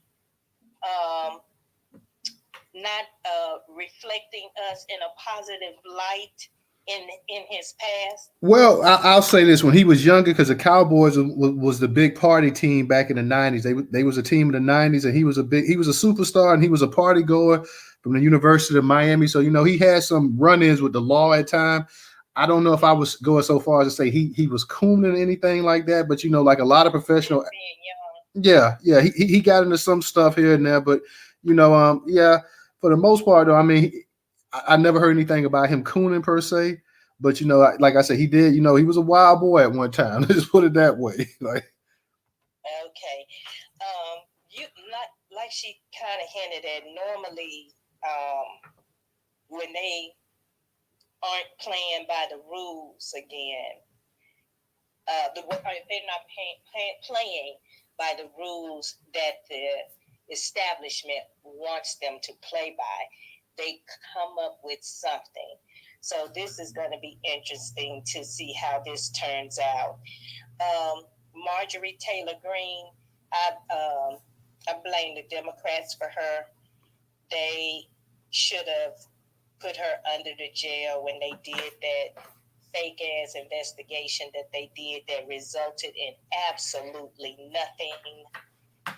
So I don't care if we get every Democrat that's seated now out of that seat. We need to run people against these people who have our agenda as their main focal point, because these Democrats have done nothing but shitted on us since we voted for them. And Miss Cardi B started out as a coon, y'all. She started out as a stripper on Instagram. She would give advice to young girls after stripping in the club. She would come home and get on Instagram and tell young girls about what she had experienced in the club that night, and how to either use the men to get what you want, or how to get them away from you. And again, she's not of our lineage. She may not have had that grandmama to say to her, you don't go out the house like that. You don't act this way. You don't do that. She comes, I think she's Dominican and Puerto Rican. Trinidadian. Yeah. So she got put on by clowning. If you ever saw her when she was just starting out, before she came out with Bodak Yellow, if you ever saw her on Love and Hip Hop, girlfriend was straight ghetto with the crooked teeth and everything. So yeah, of course she's going to support this guy, but I am looking forward to that information from Sister Welsing, because I do want to contact that company where he's acting a fool, and if they are supporting him, or even if they're not supporting him, the fact that they are allowing him to behave like this in that restaurant and posting it, it is totally setting us back. And the reason why they're so comfortable with it, they don't understand. Our people had to do all that eye bucking and all of that stuff way back, almost 100 years ago, to just get into AM. And we've come so far from that. We don't need nobody looking at us in that way again, taking us back. So yes, we do whatever it is we have to do to get this man banned, get him off of social media, because he is a total embarrassment. And lastly, Terrella, is she still in the room? Yeah. That lady's name was Greene Newsom, who climbed up that pole and took that Confederate flag down. And she was very, very popular in South Carolina. And I think it would be a great matchup if Marcel could link up with her and get her support on his next campaign, because she has a ton of followers and young people as well. and she's a good character of a person. So yes, Miss Greene Newsom, she is an awesome woman. You all should follow her on Twitter as well. And thank you for allowing me to speak, Newstoter. No problem. Thank you. Glad to have you, Miss T, up in here. I saw my girl Miss D was up in here, but she must have dropped down. So Miss D, if you get a chance to come back up in here and speak, sister, please come up here and speak. I see my girl Dana's up in here as well too. Shout out to Dana. E Rich, go ahead and unmute your mic. Hey, real quick, Miss T, the information for the restaurant is in the Jumbotron far left side, the fourth dot from the left. Go ahead. You got it, E Rich. Thank you, Thank guys. you so much. Yeah, thank you for also letting me have the opportunity to speak. Dana is actually how I got connected with the Newstoter, and I've really appreciated the opportunity to listen into these conversations. The one thing I was going to speak on, I'm not sure who was saying it.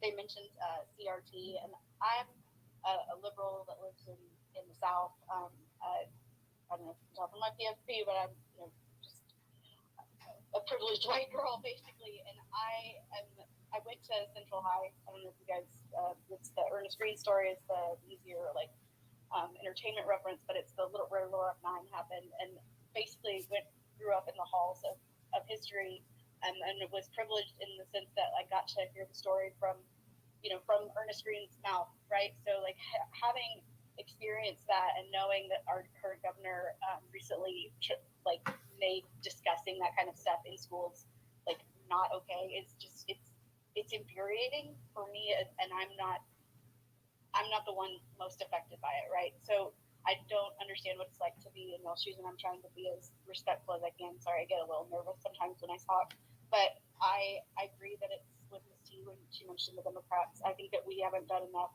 and we don't know how to go to these places where these things. I mean, they're stripping our history from I'm sorry, I'm getting flustered, but anyway, I think my point is that I'm very lucky to have learned the history of integration from the halls of Central High. I'm very, very big supporter of that history and that being told to other people, and it terrifies me that what we're going to end up going back to with people like Marjorie Taylor Greene and Lauren Boebert continue to be elected. It's kind of hoping that with Mitch McConnell, those old white guys would die off and then we'd be okay. But then you see things like Marjorie Taylor Greene and Lauren Boebert pop up and they get popular, and then the news media, because they get clicks and attention from playing those clips of the crappy shit that they say, the oh my gosh, can't believe she said that, we talk about it. It all leads to ad revenue, and I think that that's also part of the problem. So that's kind of all I wanted to add, and then also just thank you for the space, Newstoter. Nice to meet the rest of you as well. Okay, thank you, E Rich, for coming up. Professor, I know you had your hand up, so go ahead and unmute your mic, Professor. Yeah, thank you, Newstoter. Marjorie Taylor Greene, what else can be said about her? This lady, I don't know who said that. Oh my God, y'all are too much. But anyway, I'm trying to collect myself here. Okay, now, Marjorie Taylor Greene, what else can we say about her except this is somebody that we saw come from the very beginning with nutty theories, off the wall conspiracies, yet she still some kind of way managed to get put into office. So that tells you, y'all, this is where we are in this country. Everything now is being allowed. And that's when you know our country is steadily on the decline. See, America is not the cream of the crop. It really isn't. Now, you might say so economically, it might still be at the top, but everything else, America is falling, man. It's self-imploding, and I've been telling y'all this for a while now in these spaces. Can you just see it? Do you see all the stuff that's happening? Politics, the derailments of the trains, the blowing up the factories, all of this stuff is happening. You just see all the stuff just falling. And so Marjorie Taylor Greene, to me, is just another classic example of where we are in this country, where the country is steadily on the decline. And it's only going to get worse. So unfortunately, look for more politics. Look for more politicians like her. We can do all we can to try to have some say-so in politics by voting for policies. But remember, we got a group of people out here, as someone stated before, that are scared, and they're doing anything and everything they can to try to stop the advancement of our people. See, that's what this is all about. And so just look for them to just be doing anything, and that's what Marjorie Taylor Greene represents. She represents that base of people that are just running scared of us Black American people. You know, the group that doesn't have any power in the country, right? But you got these people, they got everything. How you gonna be scared of a group that don't have power? See, that makes no damn sense, does it? Does that make any sense to you? I'm gonna let my plane right there. It makes absolutely no sense to me, but it's just a way of trying to drum up your fan base again, trying to get your supporters out there and go ahead and get them turned up. So she knows what she's saying is nonsense, but it's just a way of trying to rev up the actual her base and whatnot too. So that's pretty much why she's doing it. She knows what she's doing, man. This is just basically a marketing strategy real quick. So go ahead real quick, Wilson, and then I'm gonna go ahead and I'm gonna touch up on this DL Hughley and this whole Aunt Your Mama thing going on as well too. I was want to say that it does make sense because with white people and white supremacy, and again, please understand that white supremacy comes in various colors, race, religions, and everything. Black people's despair, Black people's dehumanization is everybody else's, capitalism. You see, in capitalism, you always have to have somebody at the bottom of the totem pole in order to make money. And that's why they want to keep Black people down, because our despair is their profit. And that's the God's honest truth. So she could say, and again, she knows that she could say all these things, including I saw a clip of her talking about Black American people are lazy. Judge Joe Brown said something last night in your room that resonated. What is wrong with us? Why we're not violent? Somebody like Marjorie Taylor Greene, I wouldn't mind to see one of our Black congressmen put their foot in their ass, literally, in the middle of that goddamn hall. There's no decorum in that hall anymore. You see what I'm saying? So since there's no decorum in the halls, and no one has any political gentlemanliness or ladylike anymore, it's time to put your foot in their ass. And once you start, these people start realizing that you're not here for the fuck shit anymore, that we're not taking this anymore. And it's not just Marjorie Taylor Greene. It'd be like somebody like Emmanuel Acho and this. Like, I'm getting ready to write on this Twitter space, and I'm going to let you guys know. And I want you guys to retweet it and get these people out. This restaurant. We need to start. We got to start fighting. We're like brain dead. We are brain dead. What happened in Colorado with the Mallorys shook those white people in there. Shook that damn sheriff to the point where now he had to write a letter. Want everybody? Can we all just get along? Letter. Bullshit. When we start coming out there like Hawk Newsom did and like the Durano Pratt Gun Club did, come out with your weapons and make them know that by any means necessary, and that we will choke on our own fucking blood before we allow you to recolonize us like they're doing them damn Africans in Africa.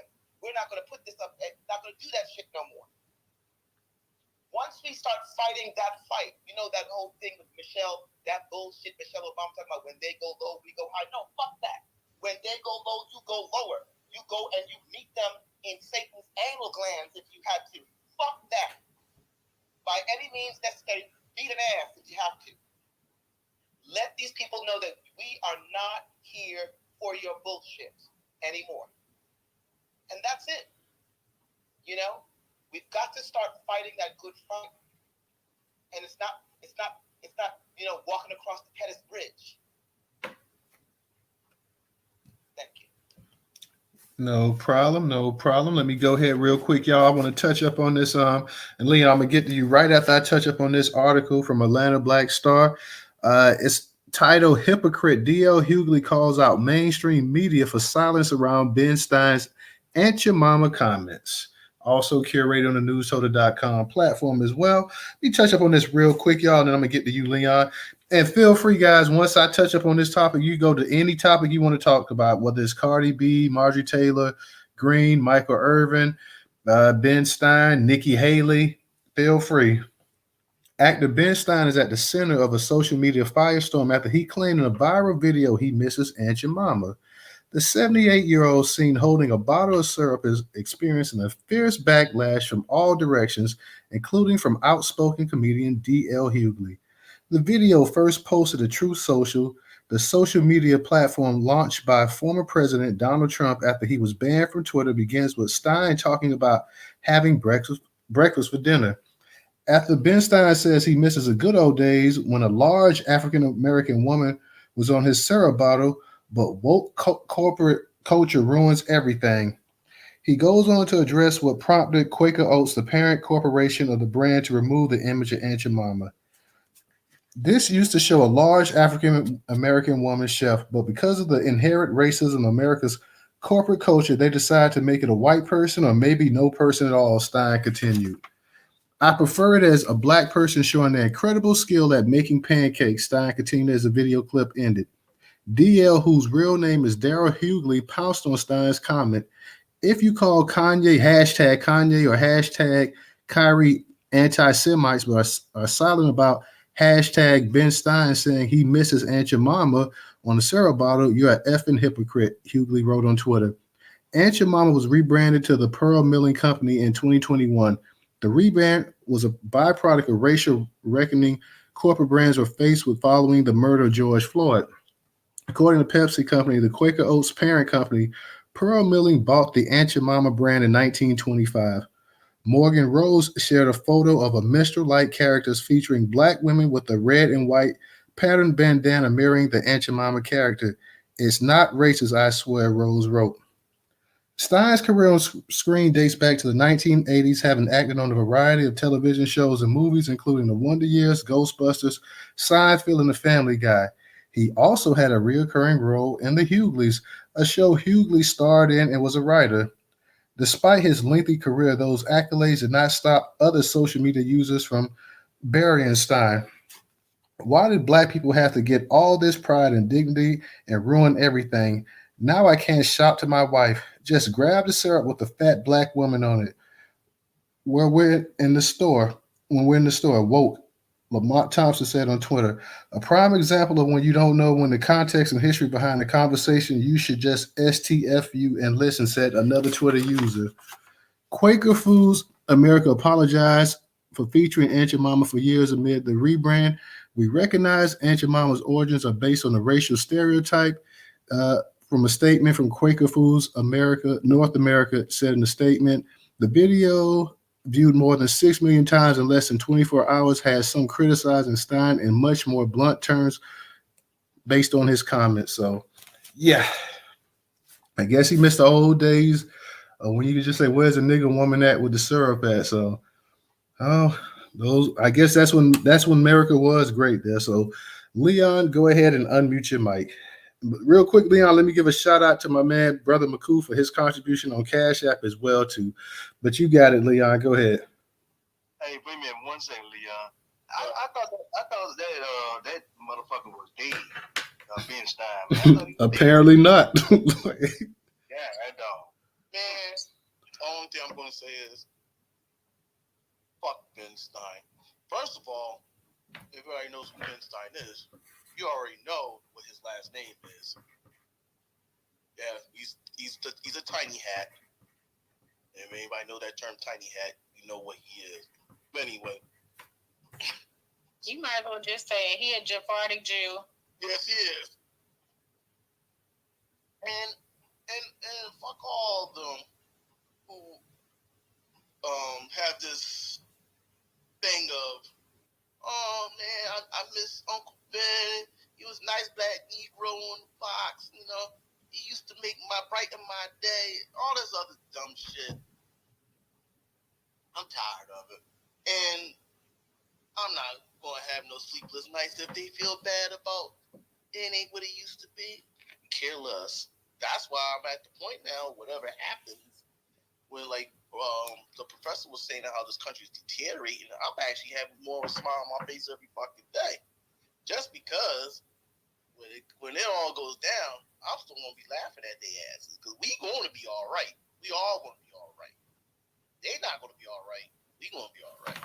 I'll land there. Yeah, these mugs are crazy here. Now you just taking black people images and stuff like that from Uncle Ben's to Aunt Your Mama to what's the dude, the old black dude on the cream of wheat. I mean, you just taking black people family pictures and stuff like that, people, and just taking their stuff and then becoming millionaires, billionaires off of their likeness and stuff like that, and not paying them a damn dime. Like, Uncle Ben's. Yeah, Uncle Ben. You had Uncle Ben's, Aunt Your Mama. Remember the cream of wheat, man? Yeah. Yeah. What was his name, the cream of wheat man? Hold on a second. What was that brother's name? Hold on a second. Can I just jump in here? And I want to say this. So Nancy Greene, who was actually born into slavery, that's who Aunt Jemima was. The Greene family. And when you actually do your research and you actually find out about the family and the contract they had with the Pearl Mining Company, you get a better understanding as to why the importance. And I'm about to absorb what Leon said, right? I'm absorb and Leon that's my other, I got much respect for Leon. But I'm about to absorb it because I'm that person who understands historical figures and why our faces should be on every goddamn thing, but we should be the ones to profit from it. That's the narrative that we don't ever get to actually talk about. And so while people were upset that Aunt Jemima had a scarf on her head or she was wearing a rag on her head because she was actually representing what they look like as enslaved cooks in the kitchen, right? Who had to steal food to feed their families, right? Where they were throwing food down under the house and setting it aside so that their families made it through winters and stuff. I mean, Bill. God, I don't even care about his name. He is this. Stein is a ignorant. He's a degenerate, and the reason why I think D.L. Hughley is so upset is because he did the same thing D.L. Hughley did to Monique, and he wants everybody to jump down Bill Stein's neck, and I think we should, because Bill Stein had no respect for Aunt Jemima's image in the history behind Aunt Jemima, because he said he picked up the syrup with the fat black woman on it, not with the American woman who represented a recipe that she created, that they literally had to take that recipe and say, hey, here, you can use my great-great-grandmother's recipe and sell it and give us royalties from it, because that's pretty much what they did to this woman, the Pearl Mining Company. They did Rella, they did that to everything. They did that to of course. Of course. All they did is stole. Right. Embezzlement, that's all they ever do. That's all white men ever do. That's why Marjorie Taylor Greene's comment about poor white people is so beyond me, because poor white people have more income than the college graduate of a black person is documented. So when I hear people like Stein and Marjorie Taylor Greene make these comments, I just think that when it comes to our influence, our culture, our food, things that we are seeing today, that we are even learning ourselves about our own ancestry or descendants, we should be championing them in their likeness, in their faces, and the things that they did to construct the United States to where it is today. Culture, food, music, invention. We did that. Our ancestors did that. And what did they do? They stifle us from continuously being able to do those things by actually keeping us out of the economic sphere. The economic sphere. And we have to make sure we don't get caught up in the trick bag. I'm not for canceling Uncle Ben and Aunt Jemima and the cream of wheat guy's face. I'm just not for the profit of the people who are white getting that money, or not even white. Some of them people are actually from other countries who claim white in the United States, but we don't bring that up. They running around here like Nikki Haley and Kamala and Mindy Kingley's brother did, calling themselves white or black, but they are not American descendants at all. They're not foundational white Americans, and their asses need to be delineating too. See, they the reasons, again, why we in the shit we in, and I'm going to keep saying that. I'm going to keep saying that. Ron DeSantis, Nikki Haley, Kamala Harris, and all these other people that can run around here and claim their white supremacy is because the descendants of those who enslaved our people keep ushering in immigrants, as long as they champion the degeneracy of white supremacy. And they keep that shit going. That ain't just a Republican thing. That's not just a Republican thing. That's why Biden was like, I'm not going to be, I shouldn't be held accountable for what my father and grandfather did. But what did they do? They must have did something real bad. Because why is it that you don't think you should be held accountable for it? So. Because they will hold us accountable. Hey, brother, check this out. They will hold us. They sure would. They would hold us accountable for every melanated person that come into this country. That's why the big gorilla. That's why it's an issue with a big gorilla and Cardi B and the rest of them acting a goddamn fool. Because you emulating us and then turn around trying to tell us to stop being something that you're literally ciphering money. Akon came into hip hop, came into the black community through hip hop, and what did he do? Took the money and ran. And they're going to tell us, we need to, what did he say? Migrate to Africa. That's not my motherland. That's not my motherland. My motherland is where my ancestral grandmothers and grandfathers started their family. And that's here. That's America. And we are the biggest patriots. Them motherfuckers don't know what patriotism is. They think joining the military is patriotism. They can't even solve Lavina Johnson's fucking case. Or any other black people that's getting murdered in the damn military. The general had to come out literally on the floor in Congress and pretty much state, even he understands that there is an issue with white men in this country, white people in this country, and why are they so degenerate? He didn't say degenerate, but he literally said, why is there a psychological difference and why they have a problem with pretty much wanting to always overthrow the goddamn country. The general said that. Go look it up. And he white. So, I land. You talk about Mark. You talk about that General Milley. The big white dude.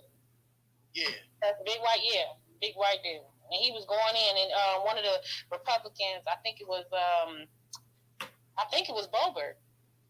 I think it was Boebert. Was like, I don't understand wokeness. He tried to invoke this woke identity. He was like, what? The general was like, what the fuck are you talking about? Pretty much.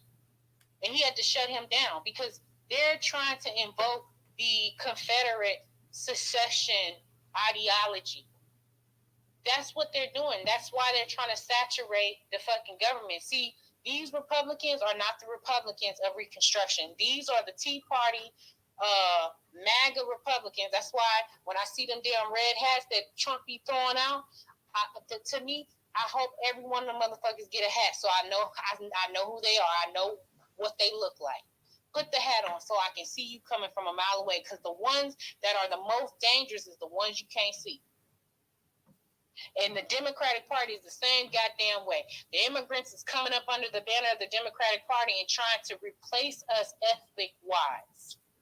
And talk about, we are the Americans, while they're actually championing the same talking points, but they're actually restructuring it to make it seem like, well, aren't we all the same? Don't you want unity?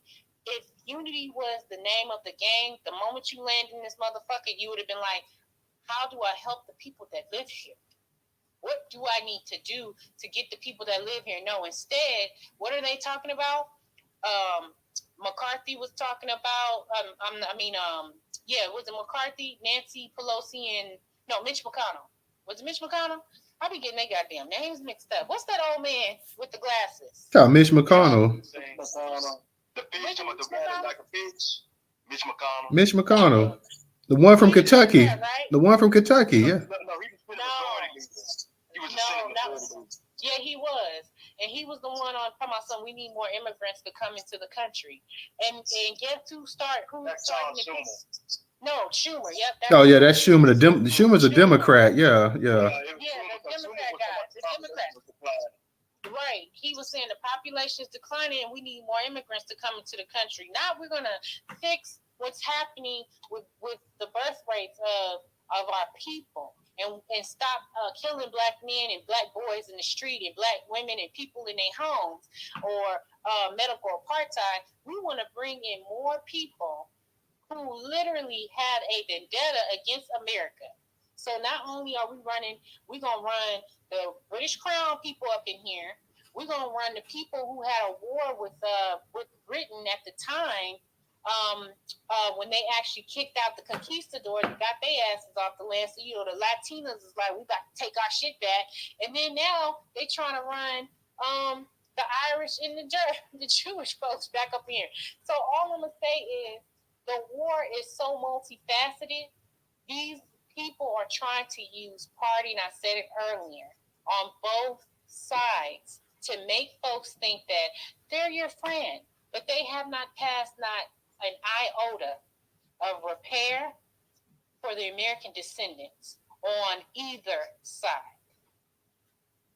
So, shout out to Nancy Greene from the Pearl Mining Company originally, who was Aunt Jemima, for representing our ancestors who worked tirelessly and cooked and breastfed motherfucking people's babies that weren't even their children. Okay? Black women's American descendants, their titties, their milk, birthed this motherfucking country. And black men's seed pretty much paid the price. And I land. All right, Rella, you was going in. That's the most I think I've ever heard you curse before, actually, in the space as well, too. So, like, I never. She cuts all the damn time. She's full of steam. Watch out. Yeah, that's the most I've ever heard her cursing when the Newstoter spaces before. I'd never really heard Rella really go in like that. So that was a first right there. But I feel you on everything you were saying as well, Rella. So I'm with you. Much love. I love to hear you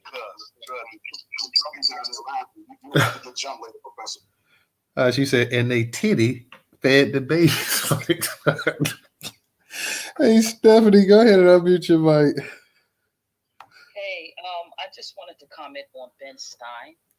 I mean, him of all communities, they should be the last person, and they constantly keep doing this, and they refuse to apologize for their actions and feel like they've done nothing wrong. But if you say one small thing about that community, they want to jump down your throat, make you apologize 1,000 damn times, and take you to the Museum of Tolerance so you can understand the damn Holocaust. Okay, well, understand our Holocaust. Go to our slave museums and look up the research, the Cohen family of South Carolina, okay? They were a part of the Confederates. They were one of the Jewish families that was a part of the Confederacy. Okay, and I'm sorry, go ahead. No, you got it. Go ahead, Stephanie. You got it. Oh, yeah, like I'm so sick of these people. And like I said it earlier in another space.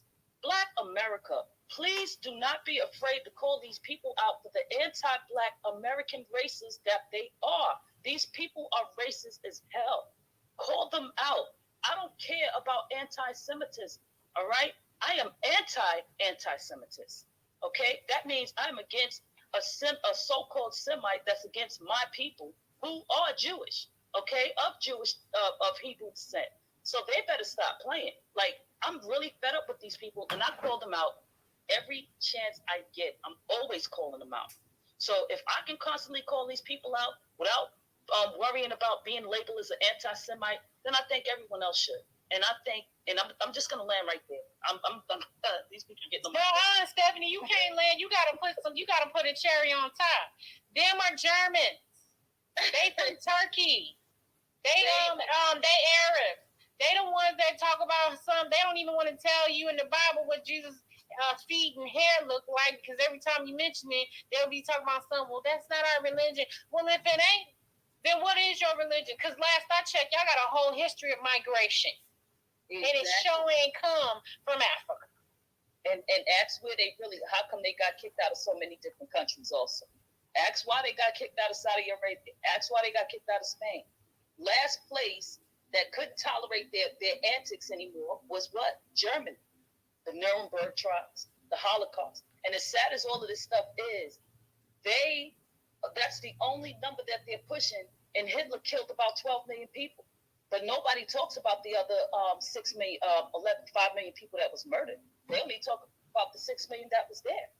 You know, Stephanie, tell them about the founding fathers. See, because Marjorie Taylor Greene brought up the founding fathers, right? Them not my founding fathers. Because I don't have none of their bloodlines unless they raped somebody in my bloodline. But the founding fathers, them motherfuckers was from Europe. They was from Britain. Okay, they don't even want it. When they teaching you about George Washington, when they teaching you about all these founding fathers, they fail to mention their lineage. They always say, well, they American. Remember, these were the degenerates that the Britain didn't want. The British didn't want. France didn't want. Spain and Portugal didn't want. And also, did anybody mention, could there have possibly been a founding father that was actually a serial killer? Anybody talk about that? I'm landing it. Thank you. American education. Rella, my girl Rella off the chain tonight. I see that.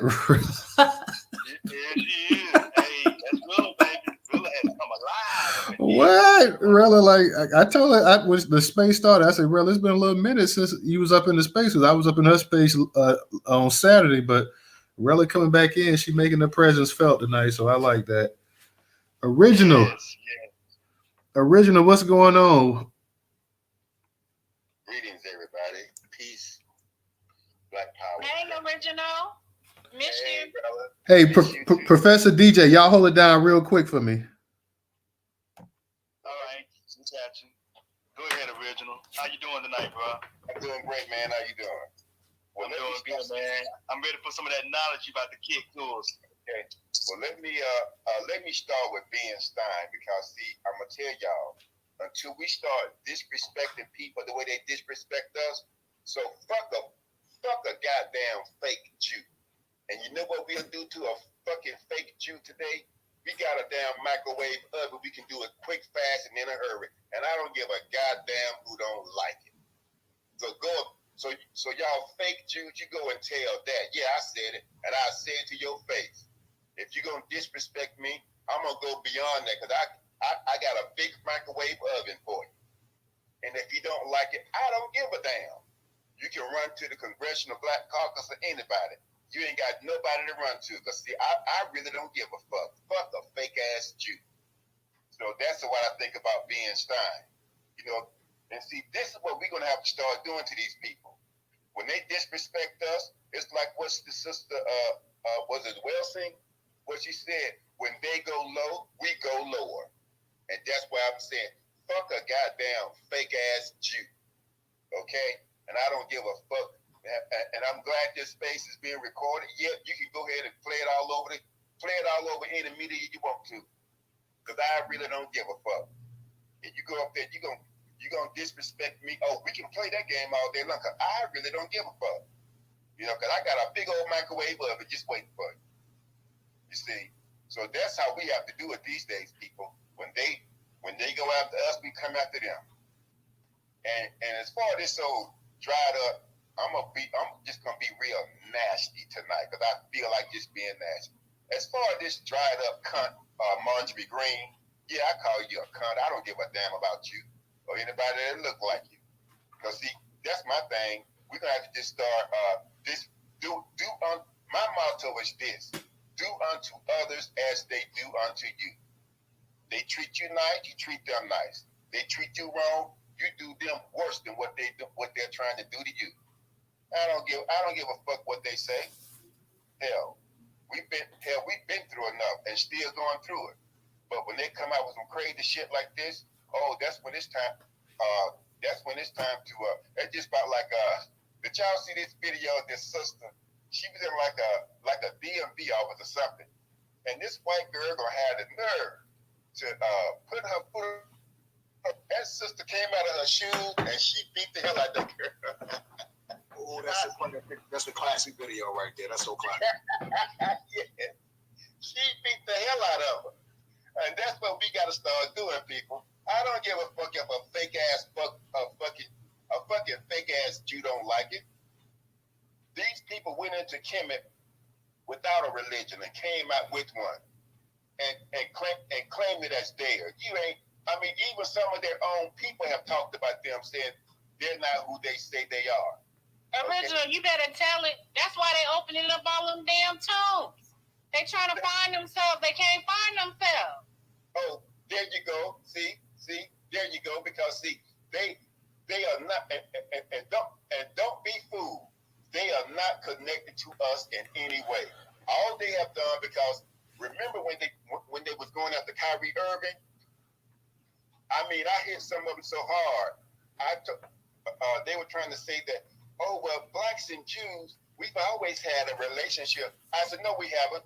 We've only had a parasitic fucking relationship with you, parasite. And I hit some of them so hard, I didn't even follow them when they blocked me. I don't give a damn. Fuck a fake ass fucking Jew. Yes, I said it. Because if y'all gonna go out here and talk about us, we're gonna talk about y'all and don't give a fuck about it. And I would dare you to try to come after me. I would dare you to try to tell me to go to your fucking fake ass Holocaust museum. Because it's like this sister said who was with Khalid Muhammad. She told them, she said well, your Holocaust may be the something about yours may have been the worst one that was recorded. She said ours wasn't recorded, and it's still going on. So don't be fooled and don't be scared with some of these old fake ass elected officials and others who would jump out there and defend their fake Jew ass. Yes, I said it, and I don't give a goddamn. And what's the hell? I don't know what the thing's going on with this old trampy whore Cardi B, but that's all she is. She just like these other women want to go on these social media platforms and call themselves a model. No, you a fucking hoe. That's all you are. And we gotta teach our children better to not follow these fucking hoes. Original, she just not a good one. That's all. She not a good one. There's some good hoes out there. All right, I thank you for that, Rella. But I'm just pissed off. And I tell you, people, we are going to have to start going after these fake ass fucking Jews when they attack us. Because you had Jimmy Kimmel. Because one of the things I was doing with them when they were trying to go after Kyrie, I started finding, I found images of Al Jolson and all these other, because I was doing some research on that. And what they said about the blackface was, during the 1910s and the 1920s, the fucking fake ass Jew was doing more blackface than any other demographic. And what they was doing was, they did that blackface so that they could try to take the target away from them and put it on our back. That ain't no fucking friend of ours. You are a parasite, a fucking parasite, fake ass fucking Jew. That's all you are. And I don't give a fuck who don't like you. Yeah, then they came back and had a nerve to start the NAACP. Oh yeah, right. And don't forget now, because and don't forget now, I shared this before too. They what's his name, Spingarn.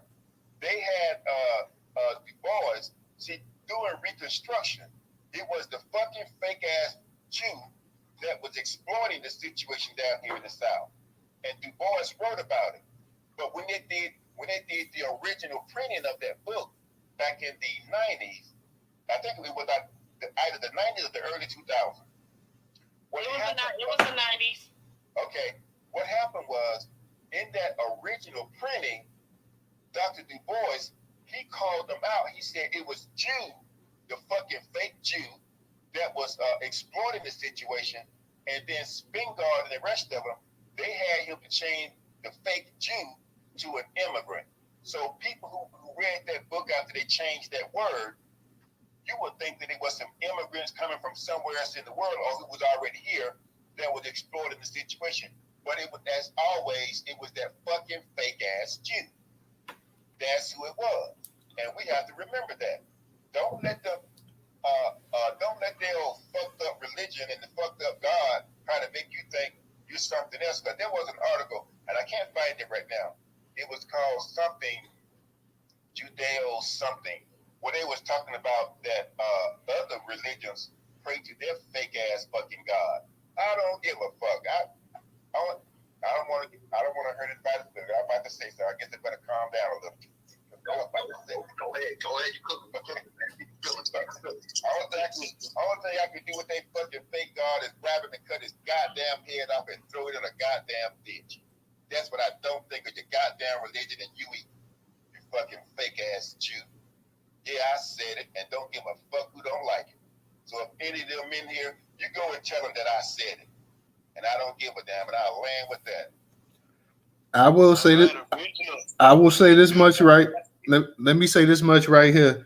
I know we had Vicky Dillard the other night, and we had Judge Joe, but I will say this week here, this space has probably been the hottest one we've had so far because everybody's been up in here and they've been dropping it tonight. So let me just go ahead and comment on that because I mean the one with Vicky, that one after Vicky left, it got kind of it kind of heated up quite a bit here. But this one has been actually with the topics we've been touching on tonight. Everybody's been really getting it in. So I definitely like the spirited conversation tonight.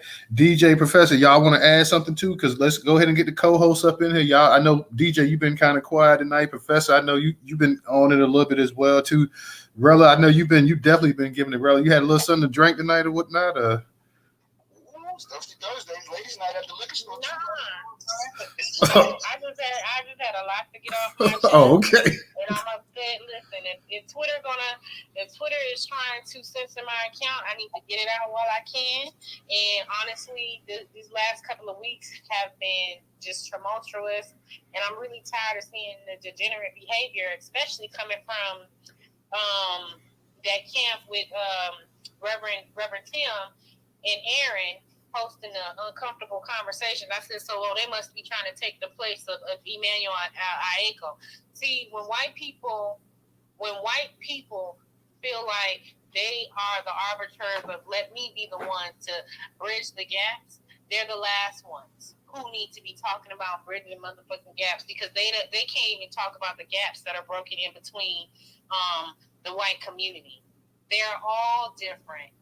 And they all make sure they know they're all different. The only thing that they have in common is the fact that they're adjacent to whiteness and their self-interest is to keep economics from out of the hands of our people.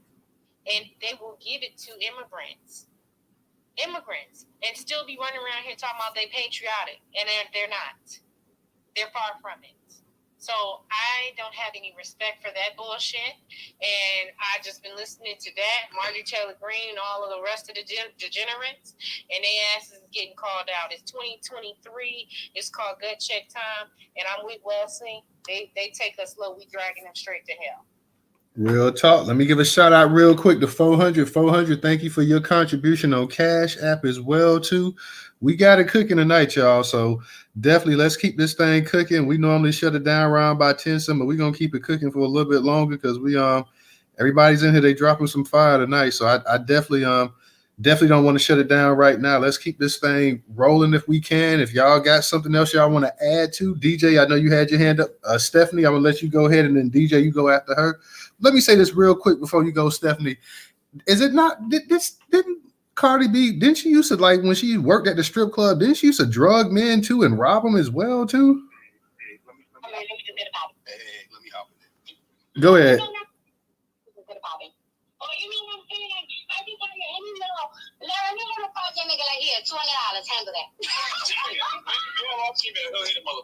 careful.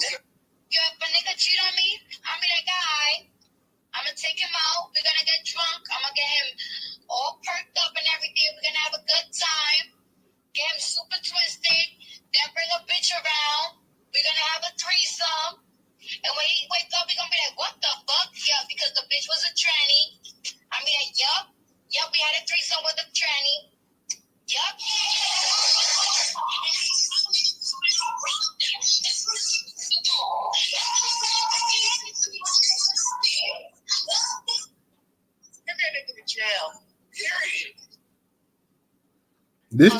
This chick talk about having a goddamn threesome with a tranny on top of that, then robbing people and shit. Is she crazy? Yeah, well, all of the stuff that's been going on in the news. Right. But yeah, hold on one second, real quick.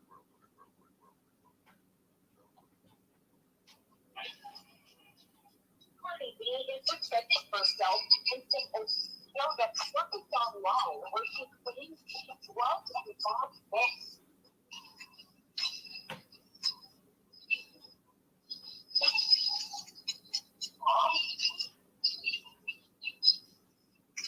In a statement on Twitter, Cardi B claims the video is 3 years old. She said she was speaking about actions that, quote, right or wrong that I felt I needed to do to make a living. At the time, she was working as a stripper. She doesn't deny the claims she made in the live video, but says, quote, the men I spoke about were men I dated that were conscious, willing, and aware. Cardi added, I'm not proud of it and feel a responsibility not to glorify it.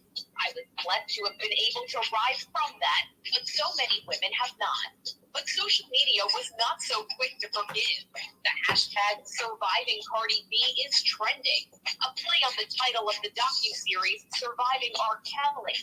Some compared her to Bill Cosby, who is serving a 10-year prison sentence for drugging and sexually assaulting a woman. I give her too. Stand up and look to my so cute. Cardi B also said she wants to be a better version of herself, adding, I have a past that I can't change. We all do. For InsideEdition.com, I'm Farrell. There you go. Okay. I just saw a picture of her with, I guess she just started her community service, walking around with all her Gucci attire on, but you're doing a community service. You okay? Hey, this is what I want everybody to do, right? Hey, real quick, before, because we got this streaming on YouTube, so I just want to say the fair copyright. We played that, but we're discussing this as well too. So fair copyright. We're discussing, dissecting, and talking about analyzing what the actual that actual brief little clip about Cardi B and the actual drugging of men and doing whatever she was doing to them. Yeah, bro, you under the Fair Use Act, you good. You ain't even got to say a word about that, but I understand for context purposes. But everybody, let's go do this. Go tweet this space out and hashtag surviving Cardi B, yo. Let's bring that hashtag back, yo. It was 3 years ago. We can reinvent that shit right now. We taking that, we running with it. That's our shit. So everybody tweet this space out and put hashtag surviving Cardi B. I like that. Everybody, let's do that. Stephanie, go ahead. I know you had your hand up. Go ahead, unmute your mic.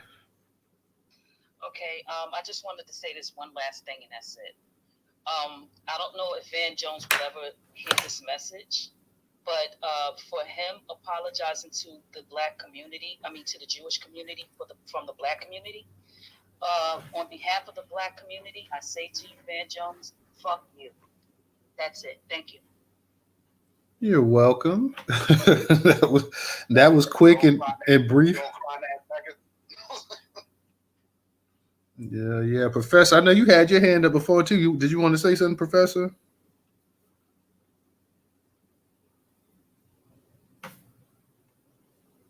You there, Professor? Yeah, I do want to say this, and that is, fuck Cardi B, fuck the Big Groove, Fuck all these motherfuckers that keep talking down to Black America, including ones that come up in here and call themselves judges or whatever, that talk down to us, whoever you are, wherever you may be, wherever you may be. Anybody that talks down to us, we're going to start handling business, and we're going to call you out on your bullshit.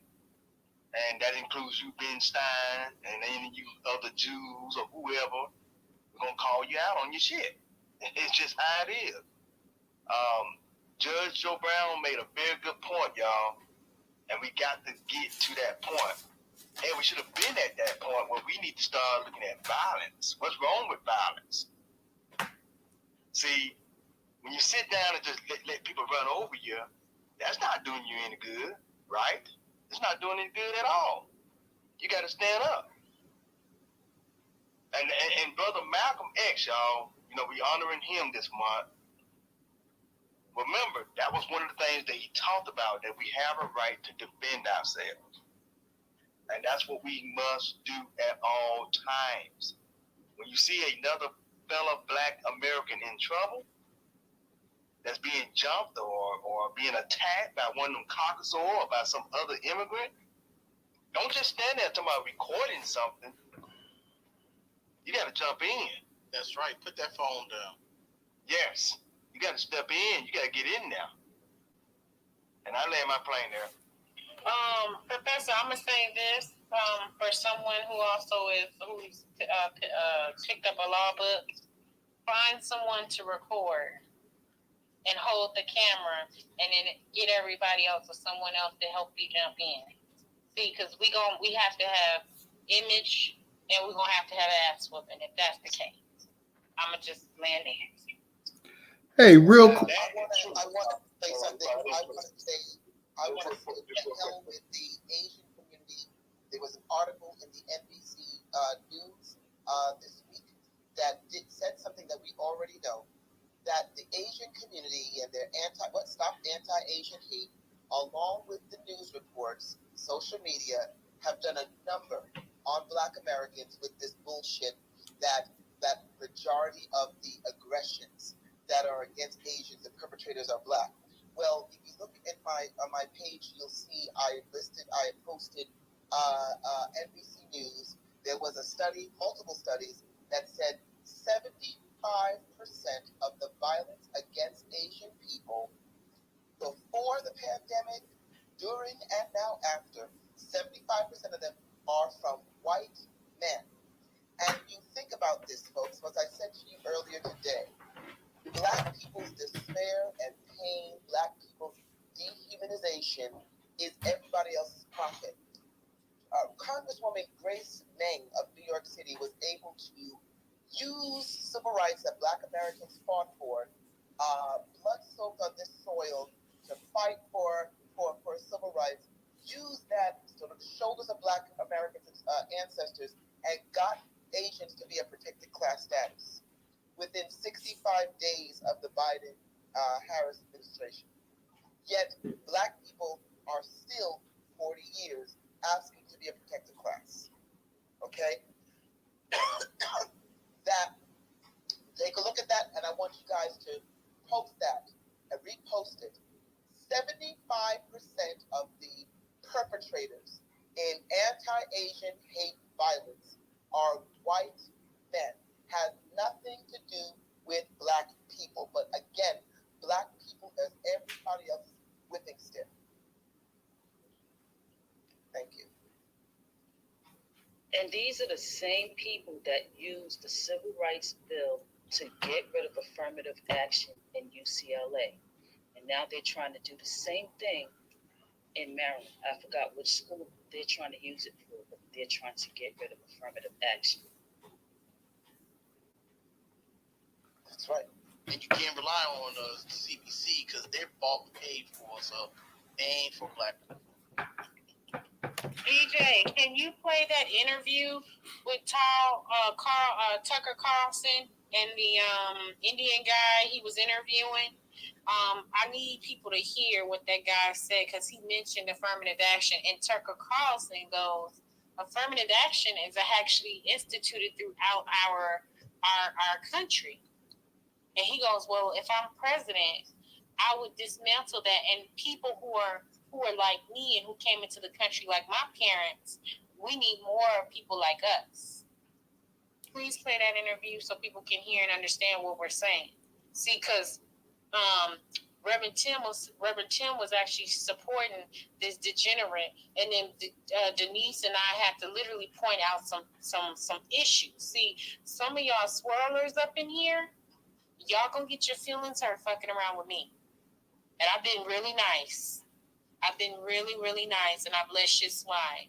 But some of y'all gonna get your feelings hurt because you are misusing information and you're doing it off the backs of, oh, because I did some things, you know, I helped some black women, you know what I'm saying? I do X, Y, and Z. Well, guess what? Sometimes your soft shoeing and your relationships tell more about you than the shit that you pretend to do for likes. And I'll land there. Real quick, the actual, I found this fascinating that somebody like Nikki Haley could be the 2-time governor of South Carolina. Now, I want us just to think about that because Nikki Haley was a governor of South Carolina. Actually, we've had 3 Indians in the last presidential election cycles run for president. We had Bobby Jindal back in 2016. You had Kamala Harris back in 2020, and now you're going to have Nikki Haley in 2024. Bobby Jindal in Louisiana was the actual governor there. You had Nikki Haley, a 2-time governor of South Carolina. Now I know we have Wes Moore, and I know a lot of people say, "Well, Wes Moore is not a Black American or whatever." But look how little we've had actually Black governors in this country right here, and we seem to be having in the deep South of all places that we're starting to have. We've had Indians, you know, become actually governors of these states. A state like South Carolina, that's one, you know, known for their racial bigotry, and Louisiana as well too. And you've had these Indians that came into the country, and you know they become and I know Nikki Haley was born here, but nonetheless she's of Indian descent. So you think about Wes Moore, and I think Wilder was the last Black governor before him.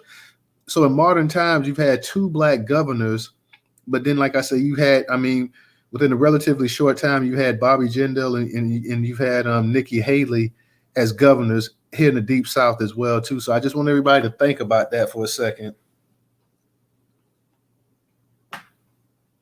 And note they're using Americanized names too. Oh yeah, Bobby and Nikki. And I think Nikki was her middle name, but yeah, you know, but that's just something when I think about it. I mean, we have to start winning some of these southern states as well too, and becoming governors in some of these states as well too. If we can have people of Indian descent win, and you know the Indians population is nowhere near Black Americans, then we got to start taking some of these states as well too, and becoming and having some Black governors in here as well too. I don't expect a whole lot of Wes Moore from what our people said in Baltimore. So we'll just see in Maryland or whatever, but it's going to be interesting to see how that plays out. So Nurse Nikki, you got it, and then we'll go to you, Wilson. Hey guys, everybody, happy Black History Month. I just want to make a point to what you just said. The fact that the Indian descent woman could get elected so quickly in South Carolina, even though her skin is dark, just shows to the pure hatred that these people really have for us. They call them sand niggers, but they rather see them in office than us. And that's because they participate in that caste system over there.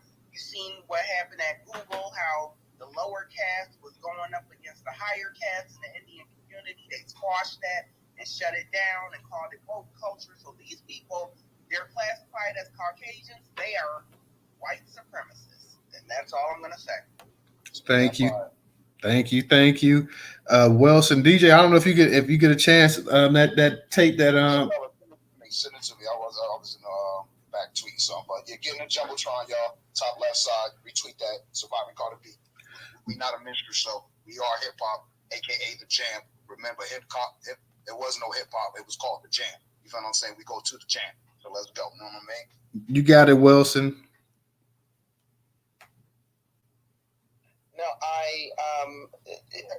what's her name? Her name is Nimarata, Randwada or something like that. You know, she's definitely Indian, and she is. You know, if you ever read the book by Isabel Wilkinson called Caste, Caste, it's a fascinating book. I was proud to be a part of a book reading that involved people from literally all over the world, Indians from all over the world, Black Americans and Indians, Black people and Indians from all over the world, who was on this, it was a 5-week book reading about caste, discussions about it. And what that book really does is parallel, you know, all of the white supremacist, history of America, parallel it to the caste system in India. And then you can understand where this woman and Bobby Jindal, where they come from. These people are considered Brahmins from their country. Kamala Harris' mother is a Brahmin. Okay, they are like the white supremacists of India. And there was an incident, I think, at I think it was Cisco, if I'm not mistaken, in San Francisco, where you had Indians working there of a lower caste that were being discriminated against by Indians of the higher caste of Brahmins. And I learned so much of this book club. And one of the things that I learned was a lot of the lower caste educated Indians that could get jobs in Europe and Canada and America and South Pacific are having a hard time getting those jobs because based on their names, these Brahmins that are hired by these companies will take a look at their names and say, oh no, they're from a lower caste, we're not going to hire them. This is so it makes sense for people like Nikki Haley and Bobby Jindal and Kamala Harris. Kamala Harris to me is the most dangerous, you know, because she, as we've already seen and known, she will, you know, play black girl when it's convenient and then play Asian girl when it's convenient. She is a charlatan. And I learned in that book club that a lot of those Indians, and these are well-educated people of lower caste, do not like Kamala Harris because they feel the same way we feel about her. She's fake. And so I wanted to share that. Another thing about the South, if you read the book by Charles Blow, who is a contributing editor of the New York Times and a New York Times bestselling author, he wrote a book called The Devil You Know 2 years ago, where he is asking black people to move back to the South. If you can't move to the South right away because of the job, blah, blah, blah, start owning land, own anything in the South, because he feels, I think it was, I forgot who said it previous to me, that you can affect political change, black people in the South, as we have done in northern cities and states. And he is encouraging everyone to, at least, if you can't move down there physically just yet, start owning property and land down there, because it's going to change. His target was Mississippi, his target was Louisiana, his target was Alabama, and his target was Tennessee. Those were the 4 states that he was targeting. Number 1 on his list was Mississippi. So I want to share that with you. Thank you. We appreciate that, Wilson. DJ, go ahead. Yeah, so what's good, twin? So, you know, I always want to remind our people when it comes to the black state of America, go follow Black Majority right there next to you, sister. Well, at least I see it on my phone anyway. Black Majority right there with the black, flag right there behind him. Follow this brother every Saturday, 8:30, Black State of America. We talk this shit. Same thing Charles Blow's saying. Our brother Black America Homeland wrote the book years before. You feel what I'm saying? So this is why I be telling Black America Homeland, we gotta get that information out that you are the originator that gave Charles Blow the fucking work. You feel what I'm saying? And he ignored it and came back X amount of years later. So, we're gonna have to get in the studio, Black America Homeland, straight from the Philippines, shit, know what I'm saying? Get this diss track going and shit, but nah, that's jokes. But at the end of the day, follow Black Majority State right here. Follow Black, you know what I'm saying? He also is the creator of Social, SOXCIAL.com. SOXCIAL.com. Get up there, Curator page is when Twitter block your black ass. We don't want you to come back in the crime, back to these knackers, cracking knackers, because we ain't got to no more. We got our own shit, yo. Social.com and Newstoter is up there.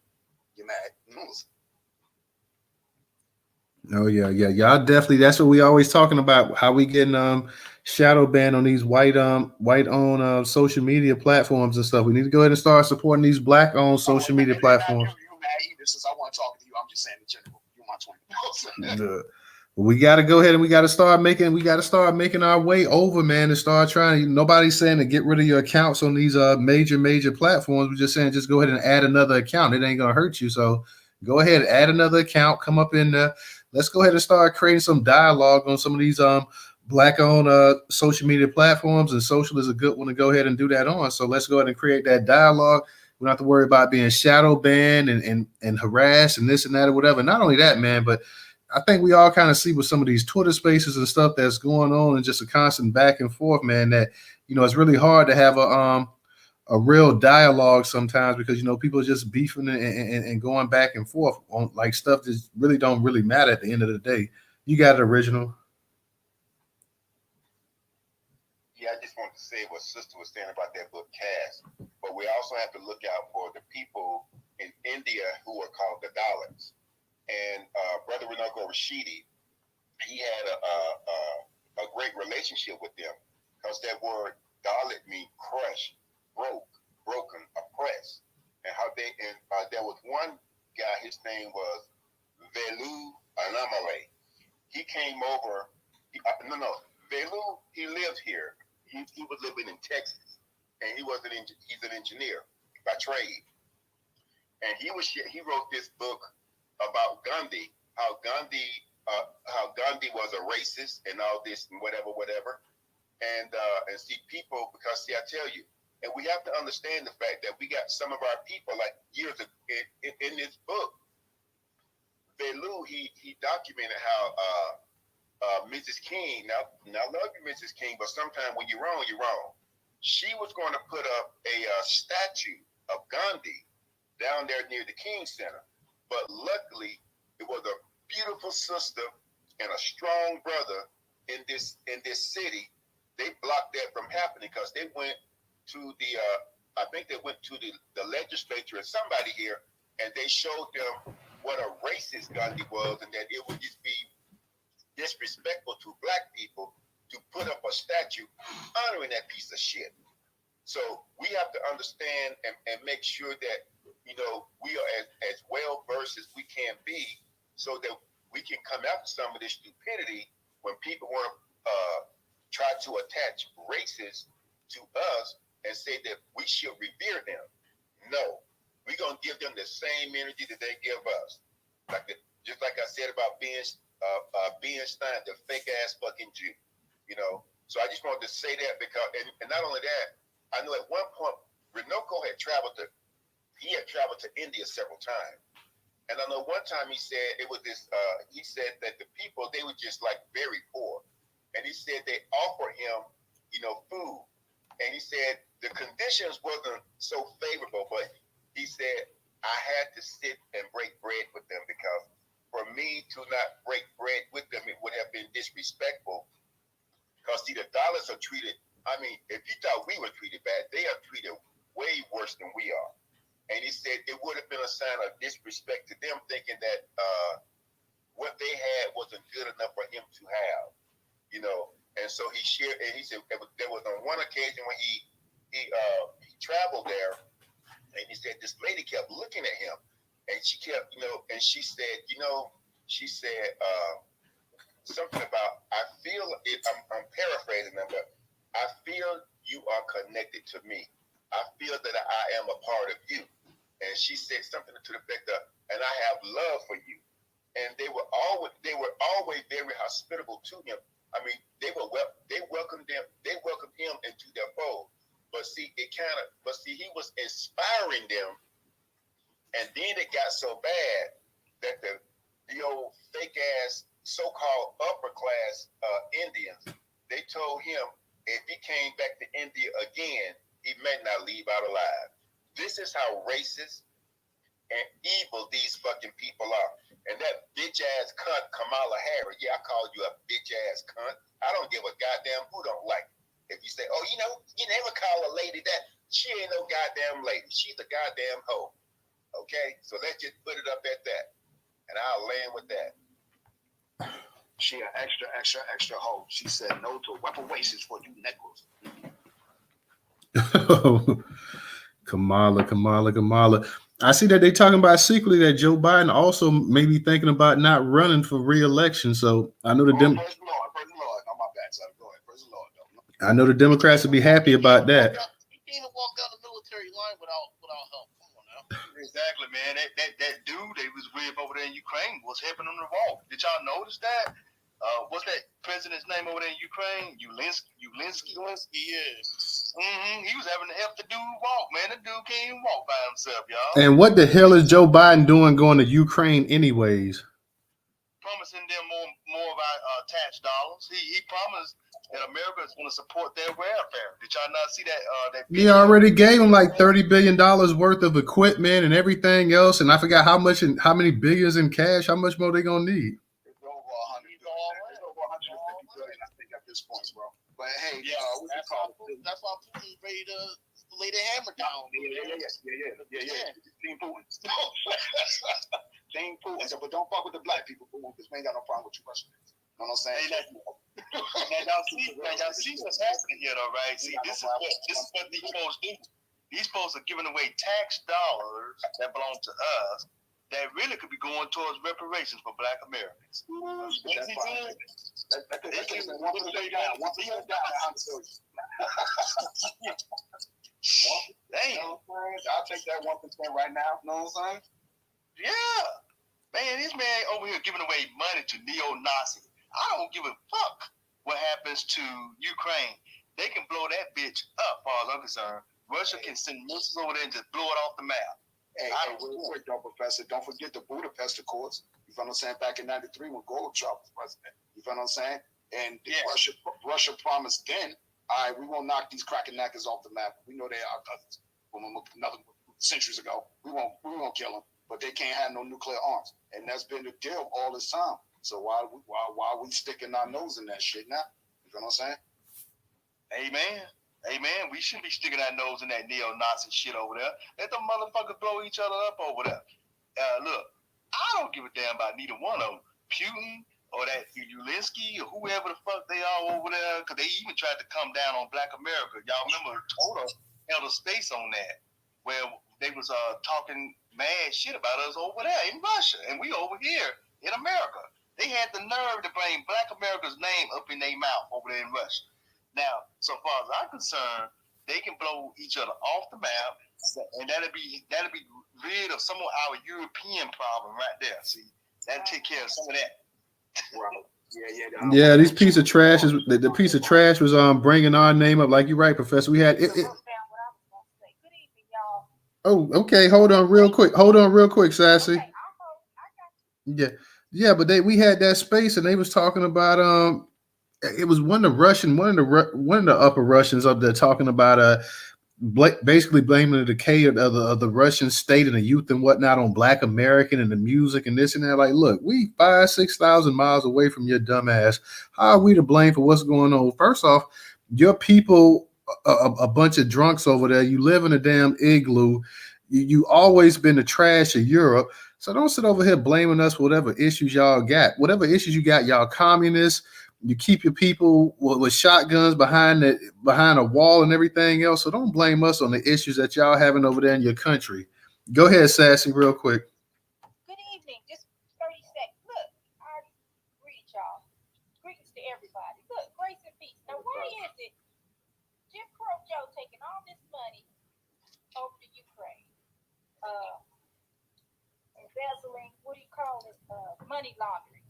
Now, no other congressperson is speaking against it. Not the Republicans or the Democrats are saying a word.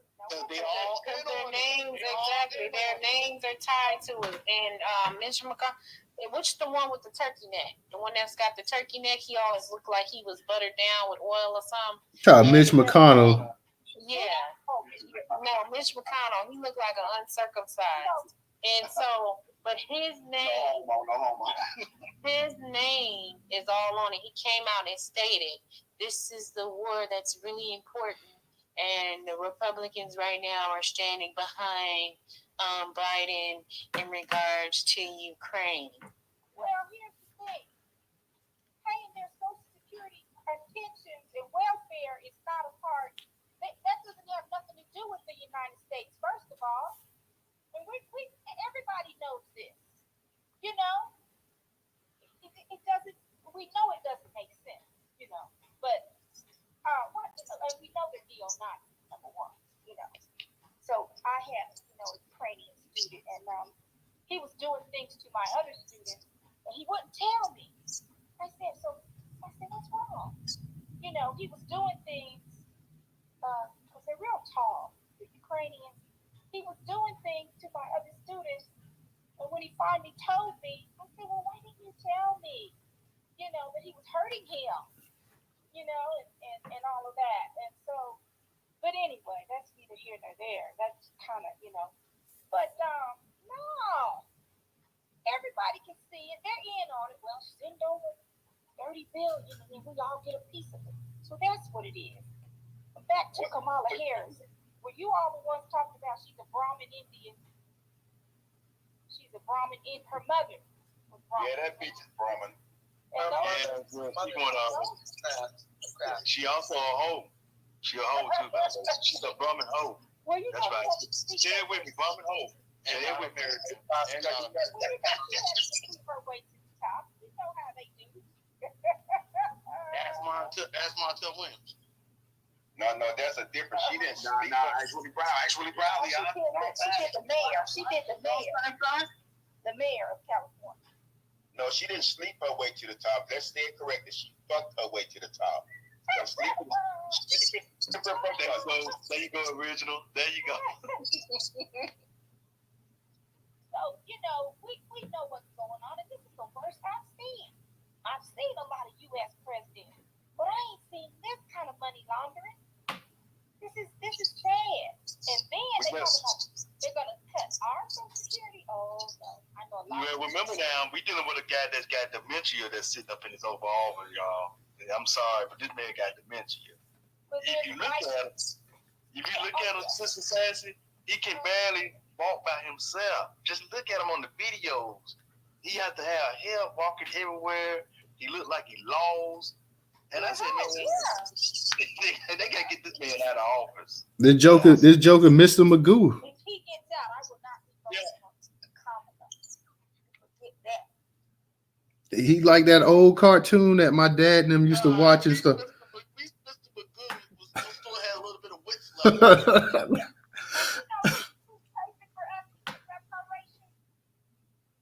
Reparations. And Coulter, she actually was talking to him on an interview, talking about no group has ever been, quote, mistreated as bad as us. And we deserve reparations. That was a big shock. We're about to trade for Ann Coulter. Yeah. Who we give away? Don Lemonade, you feel what I'm saying? Stephen A. and Oz, but we'll take him as a prisoner of war. You know what I'm saying? We can give him. The only class that has not got reparations. I mean, I'm gonna tell y'all. I'm closing with this. So they shipped in a bunch of the illegals to our city overnight, and they shut down our rec center. So I can't go in my neighborhood to the rec center because they're in there. I have to go clear across town, And I did a news report talking about they can't find jobs. Well, they gave them debit cards with money on them. I said, well, whose problem is that they can't find a job? And, it doesn't make sense. So this one black guy I called shall remain nameless. So he was getting on me because I was talking about it and telling me, well, this is their land. Say what? Name the name. America stole this land. We ain't stole nothing. Said, you just want you some illegal pussy. That's coochie. That's all that is. Excuse my language. Damn, Sister Sassy, you didn't say it like that. Hey, the women tonight. Hey, the women tonight, they wilding tonight. Oh boy. Hey, told her change the space name to Women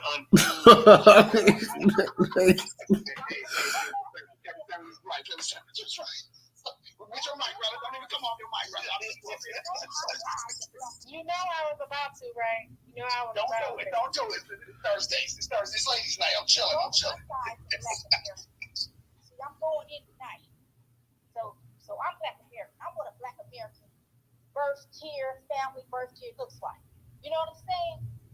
So I got a right. Fantastic. Not just what we look like, what we sound like. We don't even sound like no one else. That's the reason why everybody wants to use our likeness and our voice. We literally, our voices and the way we talk, the way we're able to conceptualize things, we ain't coming up in the room, stitch that stuttering. We not in there, we can go up in the rooms with the white supremacists and tell they asses they fucking degenerates. I mean, we just have a different speaking vernacular, and everybody wants our voice. That's why you got other women wanting to emulate Black women, and you got other people, other men who from other countries want to emulate Black men.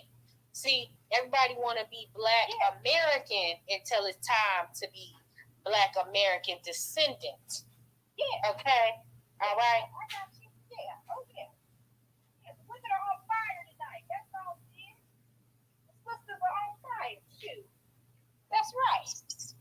So And look, I'm all for it. I'm all for it. I love it. I love it, Sister Sassy. Yes.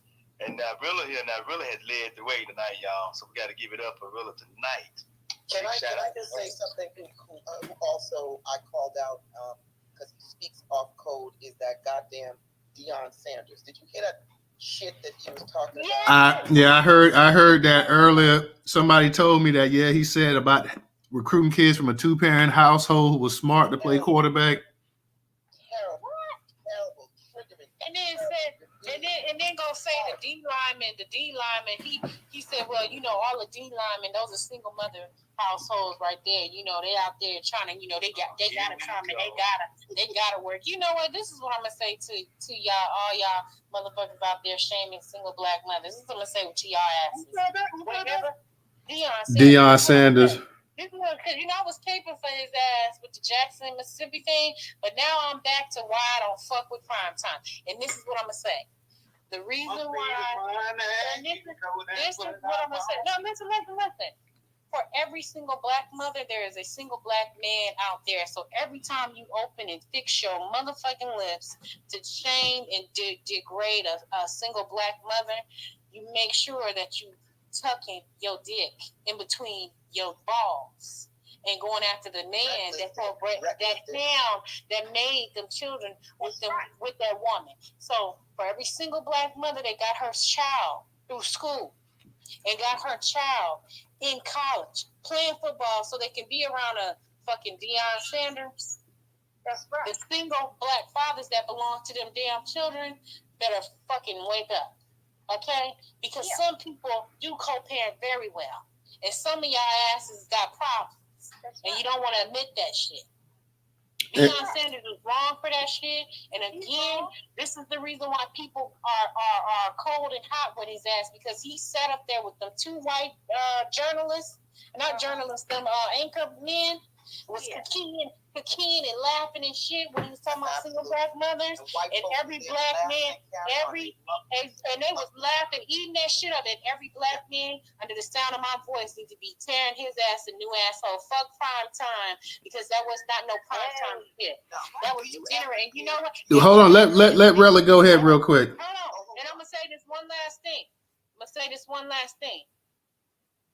His ass is gonna have his pride is gonna be when he gonna fall. Pride before the fall, and it always happens. Just watch.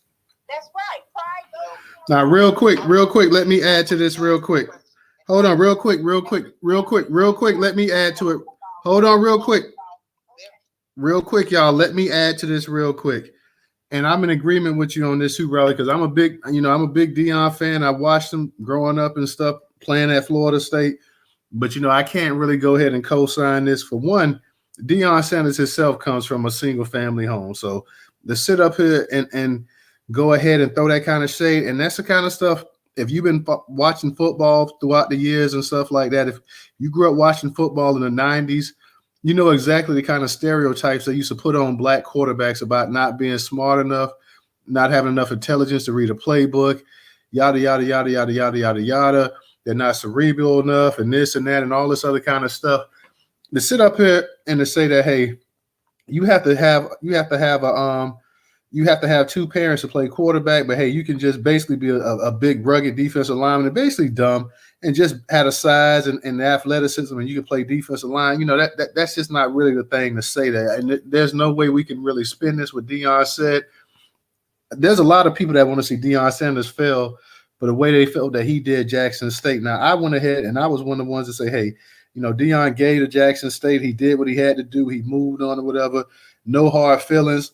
But to sit up here and to go ahead and make a comment like that and say that, that basically that, you need to have a two family household. And like you say, Rella, a lot of men co-parent. Okay. A lot of men co-parent. There's single fathers out there along with single mothers as well, too. So we can't sit up here. There are a bunch of men that taking care of their responsibility, co-parent, have their kids just as much as the women and stuff like that. So are you telling me, is Deion trying to say that if it's a father raising a son that son can't go and play football for him because, hey, he's only been raised by his dad or whatever? That's something that you got to take exception with. Now, now you're insulting people now. You didn't have to go that. You don't have to try that hard, man. You're supposed to be Deion Sanders. You don't have to try that hard. You don't have to placate to the actual media the way you're doing.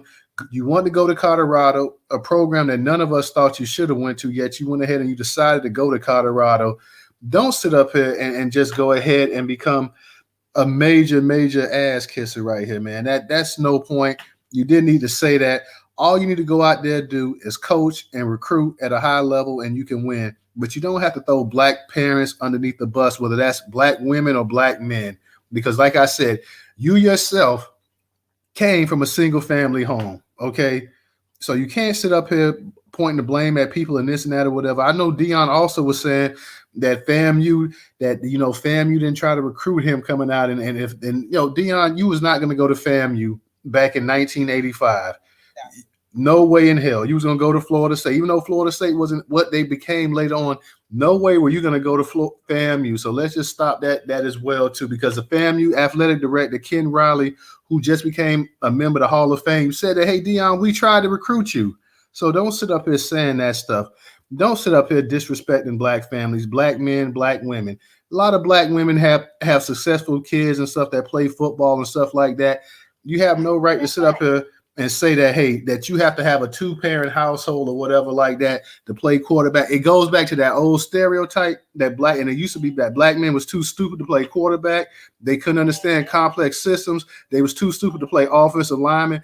Don't sit up here saying that, Deion. That's disrespectful. Now, y'all remember, okay, excuse me for interrupting. You remember Doug Williams? Yes, I was a little kid when Doug Williams, like in second grade or something, when he Yeah, he was the first one. He to this day, really, he is the first full black person. Because still, we've had it, and not to play favors or anything, but we had Russell Wilson and we had Patrick Mahomes. But let's be for real, that they are actually mixed as well too. But Doug Williams is the only full black man to ever win a Super Bowl. Yeah, and you remember the other black guy? He played for Carolina. He's from Atlanta. He dressed real fly. What's his name? You talking about Cam Newton? Yeah, Cam was fine with all his baby mamas. I wish he was too young for me, but I'd have got in there. Y'all ain't laughing at that.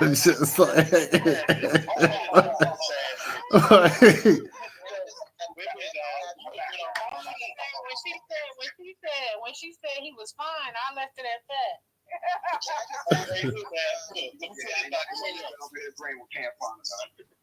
Cam went to my college, so I'm gonna give him credit for that. He went to Auburn University, So I get a little bit of that. Yep. Penn State. Oh, don't forget Michael Vick. Michael Vick was Super Bowl too. Michael Vick. Remember he was in jail for playing with dogs? Yeah, that's true. I just think Deion Sanders, he's really on a slippery slope right now. Now you're really starting to alienate a lot of black people. Newstoter, he even forgetting about Warwick Dunn. Warwick Dunn was raised by a single black mother, and he actually, what he does is he actually creates homes. Rella, the vast majority, the NFL, real quick, the NFL is 65% black, 70% black. 80% of those guys are raised by, if we want to be real, at least 70% of them was raised by single mothers, if we're going to be honest. Yeah. Well, you know what, the bigger picture to me is that you don't hear a Jew getting on a social media platform or any platform saying that Jews got on a train and went to the concentration camp. They must have wanted to be incinerated.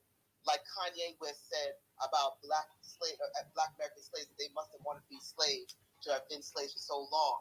But he talks ill of the black community and black women, and you've got this Deion Sanders, you've got, people sitting up there talking ill on a black community at the expense of black pride. And this is why people like Ben Stein can get up there and open up their goddamn mouth and speak ill of black people, because they know you got black people talking the same shit too. And at the end of the day, he needs to be Deion Sanders, and I asked for his demise. I did call him out on my Twitter space. I called him out using his thing, and I told him, I said, I pray for your demise, because you deserve to be punished for what you just said. And that's the God's honest truth. Don't give a fuck. You know, I am not a big supporter of Kanye West. Why? Because you speak ill of black people, black women, the black community, our ancestors, and everything, and then you want us to turn around and say, watch the motherfucking ass. Nigga, you are going down. Oh yeah, he's already kind of mental. Yeah. He's kind of mental, Real quick, I see we gotta let's let Rivera, because he hasn't had a chance to speak, and then we'll get back to you guys. I see he has his hand up. What's going on, Rivera? Yeah, Kanye ain't mental. That nigga well aware, but go ahead, Rivera. Wait, what did you say, son? Repeat that. Kanye not mental. He well aware. He just plain stupid. You know what I'm saying? That's all. He knew what he was saying. That nigga is not stupid. Yeah, he just played a role. He played a nut role, but he knows exactly what's going on. And he thought his ass was black. Right. Hey, Rivera. Rivera, you there? Rivera be having a janky phone. Yeah, I'm not sure if he's there or not. There you go. You there, Rivera? Yeah, you low, bro. Yeah, we can't hardly hear you, man. Okay,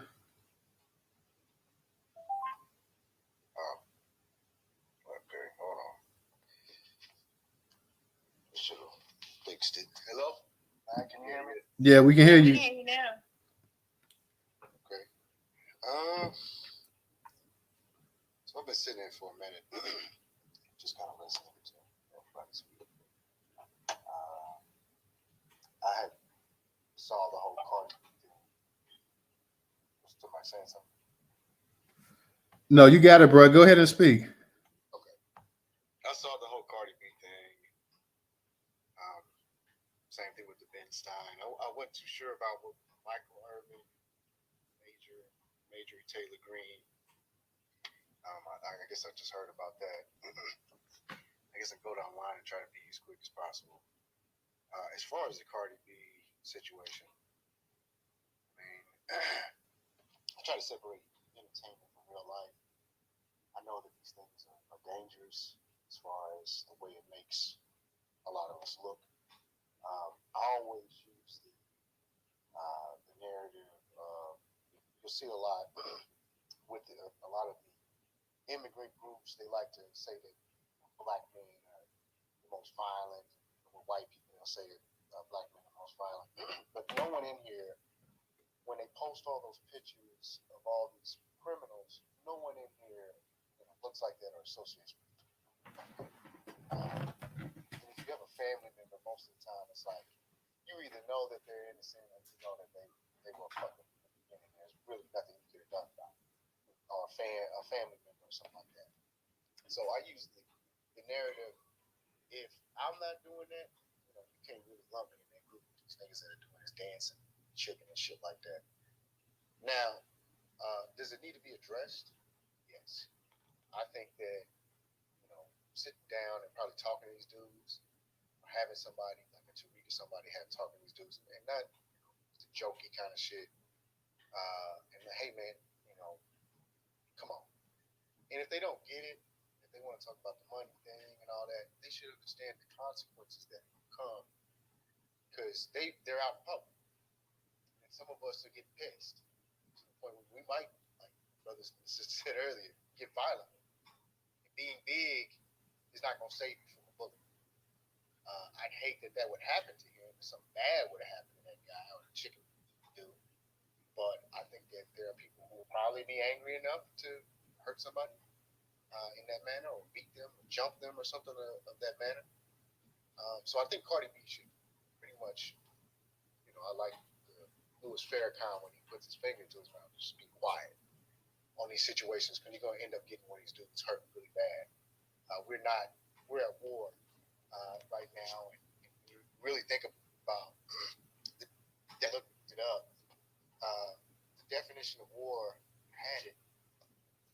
I was looking up Nancy Greene and everything. War is generally defined as a violent conflict between states or nations.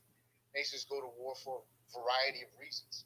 We argue that a nation will go to war if the benefits of war are deemed to outweigh the disadvantages, and if there is a sense that there is not another mutually agreeable solution. And we've been asking time and time and again, our parents, our grandparents, we go all the way back to slavery. We've been asking to be treated civilly and like human beings. We know that there's people who are criminals in our community. We will address that when the time comes. When you start pointing the finger at everybody, making everybody, I like what Tariq says about the one big nigga. I think that also in our community is a thing as well. Because I don't think anybody in here is a gang member, a drug dealer, a trafficker, or any of that stuff. I think we're all intelligent enough to not do any of that shit. So when they point the finger, I think that when we get triggered, that's what happens. And I had a point I was going to make about that, actually. I'll just skip past the Marjorie Greene thing and I'll land here. I had posted something in the Jumbotron. There's this white dude, and he's a part of a group that's across America. I just found out about this yesterday, and I don't know if you guys seen that video. And I don't too much care about interracial relationships. I want to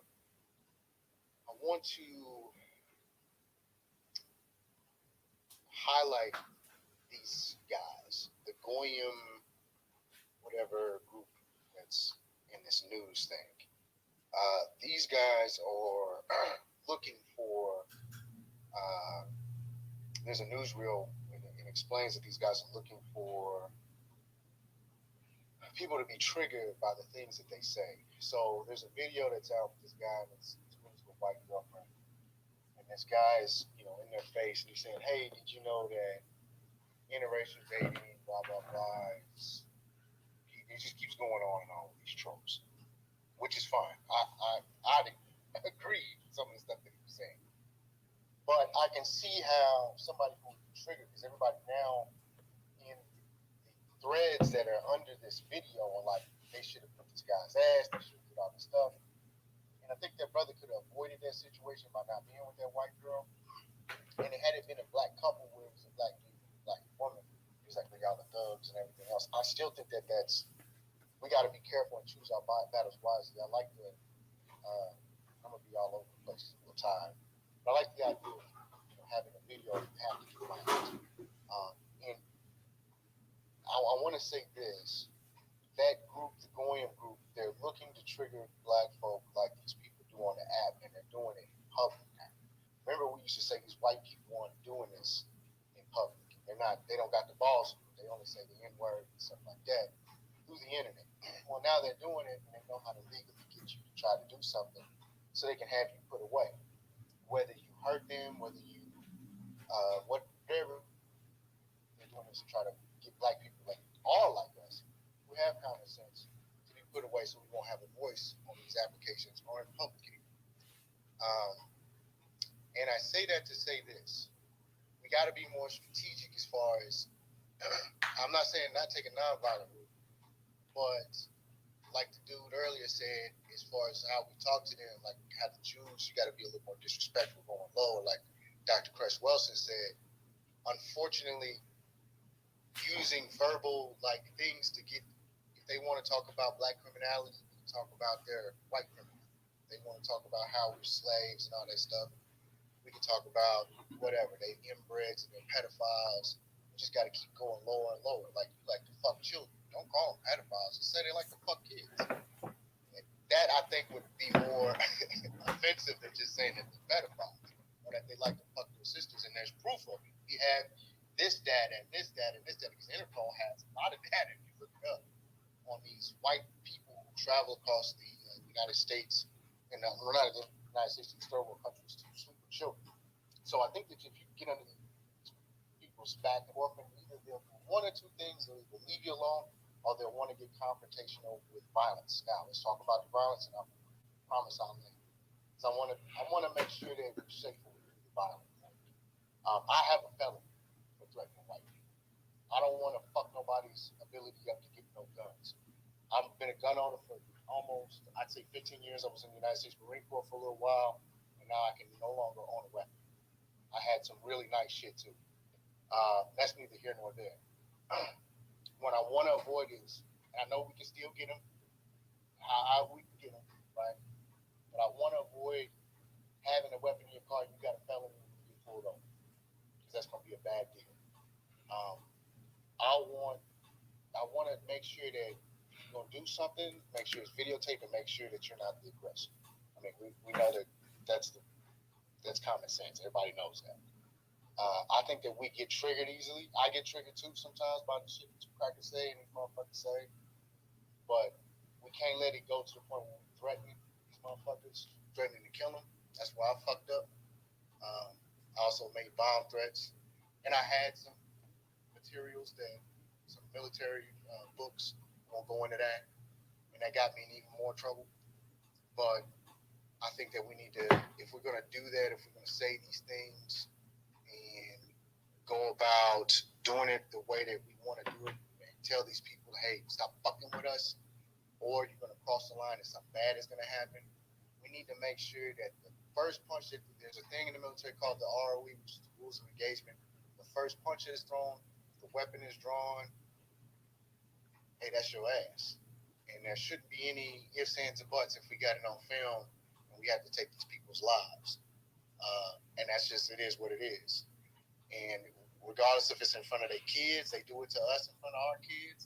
Regardless if it's in front of their wives and mothers, if they're a 16-year-old in the military, a military age male is a person holding a weapon.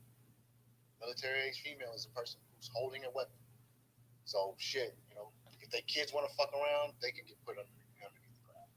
And that's just where I see this is where it's getting ready to head. A lot of people thinking I'm batshit crazy, and I probably am. But I think there's a myriad of things going on right now, things that are going on in the world, things that are going on in the news, especially with our people, that are making us are putting us in a position where we can't do anything but be violent. And I think that going forward, if this is going to be that kind of war, we either need to say, well, this is it, and let's do it, and fuck all the ROE, or we need to be very strategic in how we go about going about getting the ROE to go, moving forward to violence of action. Someone pulls a gun, someone stabs you, someone says anything, because these people are now coming out of the woodworks to just be like, fuck niggers, fuck you, fuck that, and you black people and criminals and all should be. I wish we could go back to a certain time. We can't get triggered by that. You gotta just say fucked up shit back to them. And it should just be a back and forth until they say, well, I give up, because now you've won this battle. I don't know. I'm getting kind of concerned because I'm just kind of reading stuff. And more on my timeline, I'm seeing more and more bullshit. And it's from the other side, and it's triggering specific people to the point where we're getting mad. And I don't disagree with that. I think it's great. And I guess where I want to land is if I need some sleep, please don't fuck your life up like I did. Do not do that. Not over this stupid fucking app and not over these dumb people. If you're going to do something where you have to be violent, if violence of action is necessary, make sure you got a plan for all the rule of engagement. Whether it's they show their weapon, they show a knife, they show a gun, they ball up their fists while they're talking to you. That I don't give a fuck what anybody says. You have your hands. We all know that. That's like body language. You got your fist balled up. That means it's time to go. That doesn't mean let's keep talking. That means now you want me to fuck you up. I think that we need to be very strategic on how we approach these people because now they're being strategic. I guess that was the point I was trying to make. They're being very strategic on how they're approaching us and how they're trying to get us to be the ones who initiate the violence. That's all. That's all I wanted to get at. All right, appreciate that, brother. Thank you. We definitely appreciate having you, Rivera. Let's go ahead and kick it to Original. Hey, can I jump in there just real quick before we kick to the next person? So, Rivera, I agree with you 100%. But on the lighter side of things, or the flip side of the coin, you could just really ignore these people and not even get yourself in any trouble. So tell a local story, just a quick story, you know what I mean? So with that being said, I was in Target one day, WPI, White Public Institution, and I bought some things, and I'm, coupon thugs in the building. Let's go check the clearance rack, see what's over there, electronic-wise. So I'm over there rummaging through the shit. Big-ass fucking white cop comes stealing over me. I just pretended I ain't even see him. Yo, that shit ate him the fuck up. Yo, I was crying inside. That shit ate him, yo. The fuck up. It's like this motherfucker don't see me and shit. He's standing over me, moving around and shit. I just pretending like, ain't even looking. I'm just looking on the shelf and shit. He ain't even right by here by me. Because I know why he came over there by me. You ain't coming over here to see anything on the clearance rack. You see what I'm saying? Because otherwise you would have just said, hey, excuse me, you find anything good? Just for context, you know what I'm saying? Hell no, ain't nothing too much here, whatever. I probably would have answered him back. But since you ain't saying shit, you're already thinking that, oh yeah, well, why you standing over me like that? That's all he was waiting for me to say. You know what I'm saying? So you can just avoid the whole shit. But like I tell folks, keep your eye on your 12, 3, 6, and your 9. For those that know that military time, you know what I'm saying, my boy? But go ahead, Original. Yeah, what I want to say as far as Deion Sanders, what Deion is doing, he is showing white people that he supports white patriarchy. And the reason I say that is this. Let's not forget, see, when I was coming up, if a sister became pregnant, she would be kicked out of the church. But the guy that got her pregnant could still come to church. See, this all goes back to these biblical myths about, it's the woman's fault. She made, remember the ADJ, remember that that tape you played of Dr. King? No, so-and-so made me do it. Remember that? Hey, Newstoter, we meant to play that video, Dr. King's speech, Martin Luther King's speech, in your space a while ago. But if you want to hear it now, we up here chilling. But it's like 30 minutes, though. Oh, no, if it's 30 minutes, don't play it. But we're going to have to play it, though, and everybody needs to hear this. Everybody needs to hear this audio. It's Dr. King. He's having a sermon, and he's telling black folks to accept yourself for who you are. He said that ain't nothing wrong with your skin, your lip. He said, I got good hair. He said, nothing wrong with my hair. I just put a little something on and brush it. And then he said, this is what was really powerful. He said, hair that is straight is like that of the monkey or the gorilla. And that which is not straight is removed from that.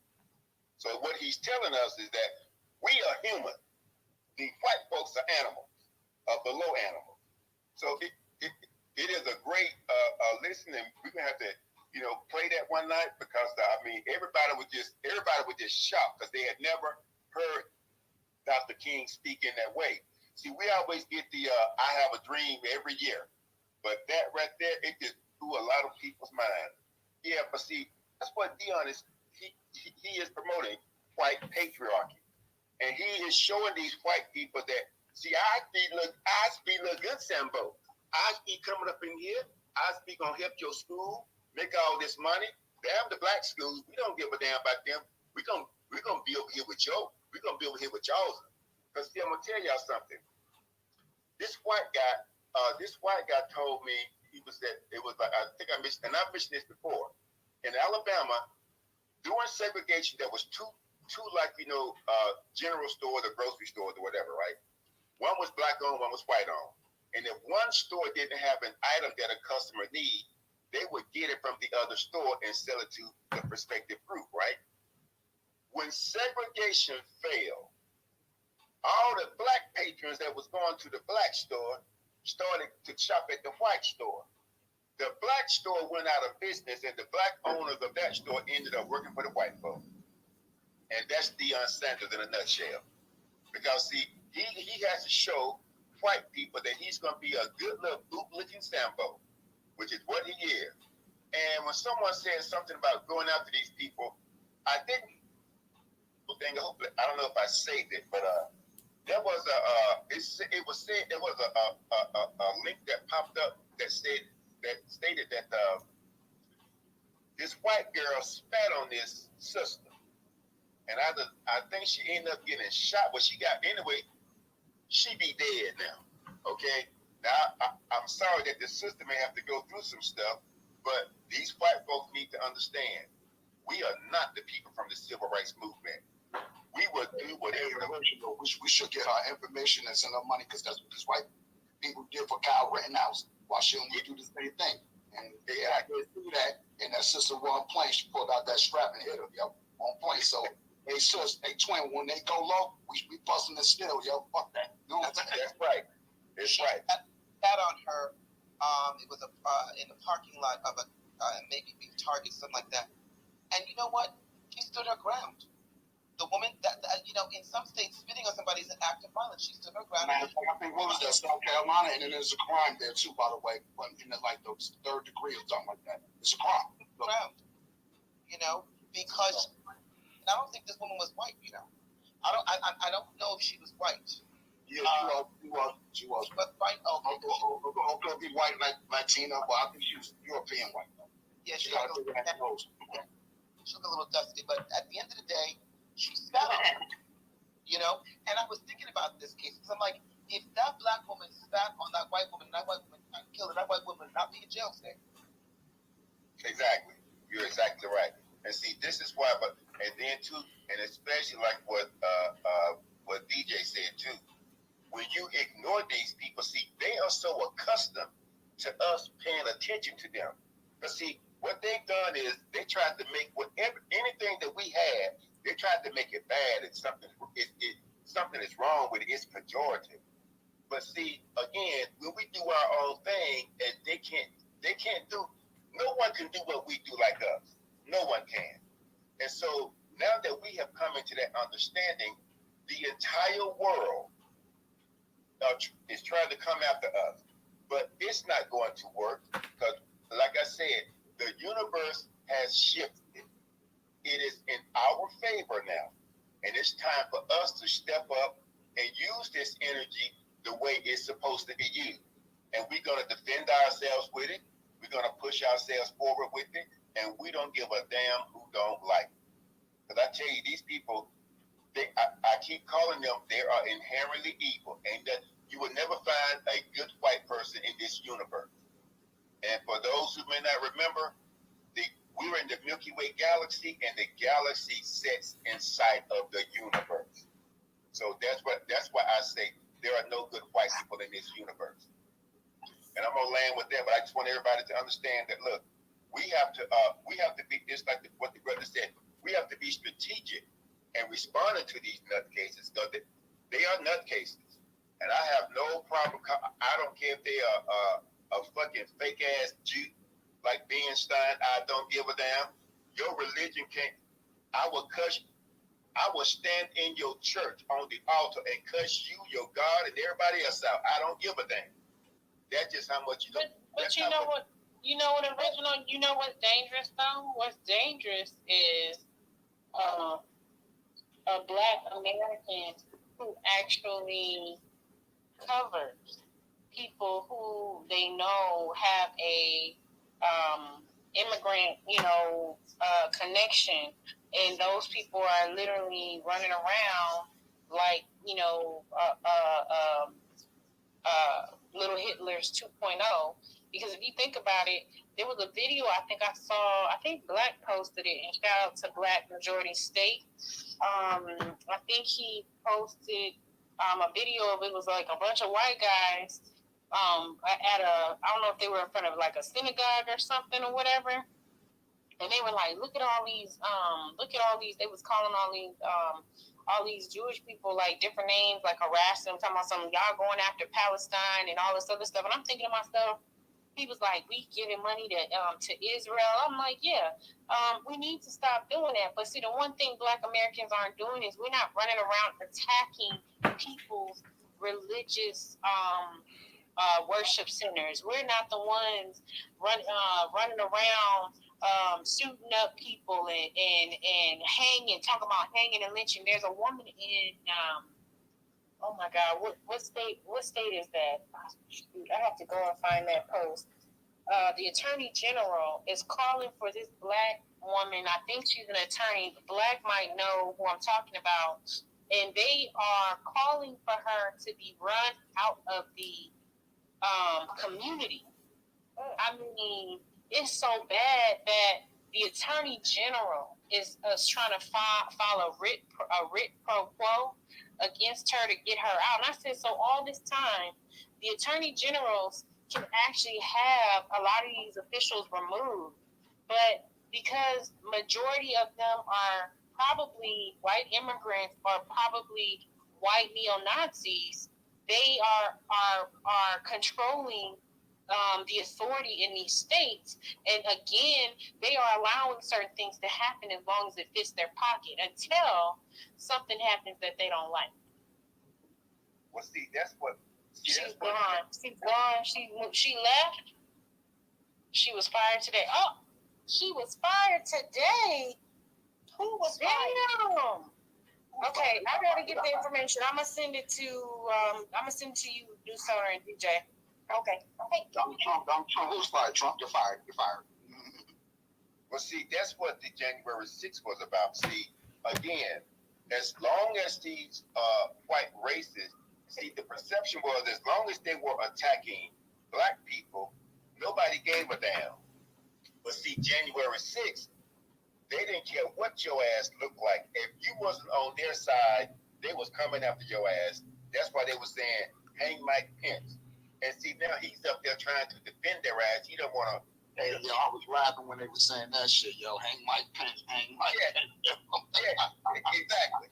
And so now that the train is off the rails, they don't know what to do, because I can tell you right now, I'm not coming to your rescue. I don't give a fuck what happened to you. See, as long as they was attacking us, and if you notice now, every time something happened to these fake ass Jews, because see, I have to contact my state representatives now. Oh, they had it on the news the other day. They gonna have some kind of so-called anti-Semitic hate crime bill here in Georgia, and I'm contacting my representative and say, look, I don't give a fuck about a fake ass goddamn Jew. Ahmaud Arbery, he was savagely killed by white racists. Where is our hate crime bill? See, somebody threw some flyers out that they deemed that was anti-Semitic. I'm like, I don't give a fuck about a fake ass fucking Jew. Hell, Ahmaud Arbery's not here because some white racists. But yet these black elected officials, they operate on this benign neglect edict that they've been given to not do anything for us. That's right. That's been misinterpreted. That's not what it means, but they what now? used it to harm us. It's not what means. The benign neglect, they're using it to say that's why they can't do anything for us. But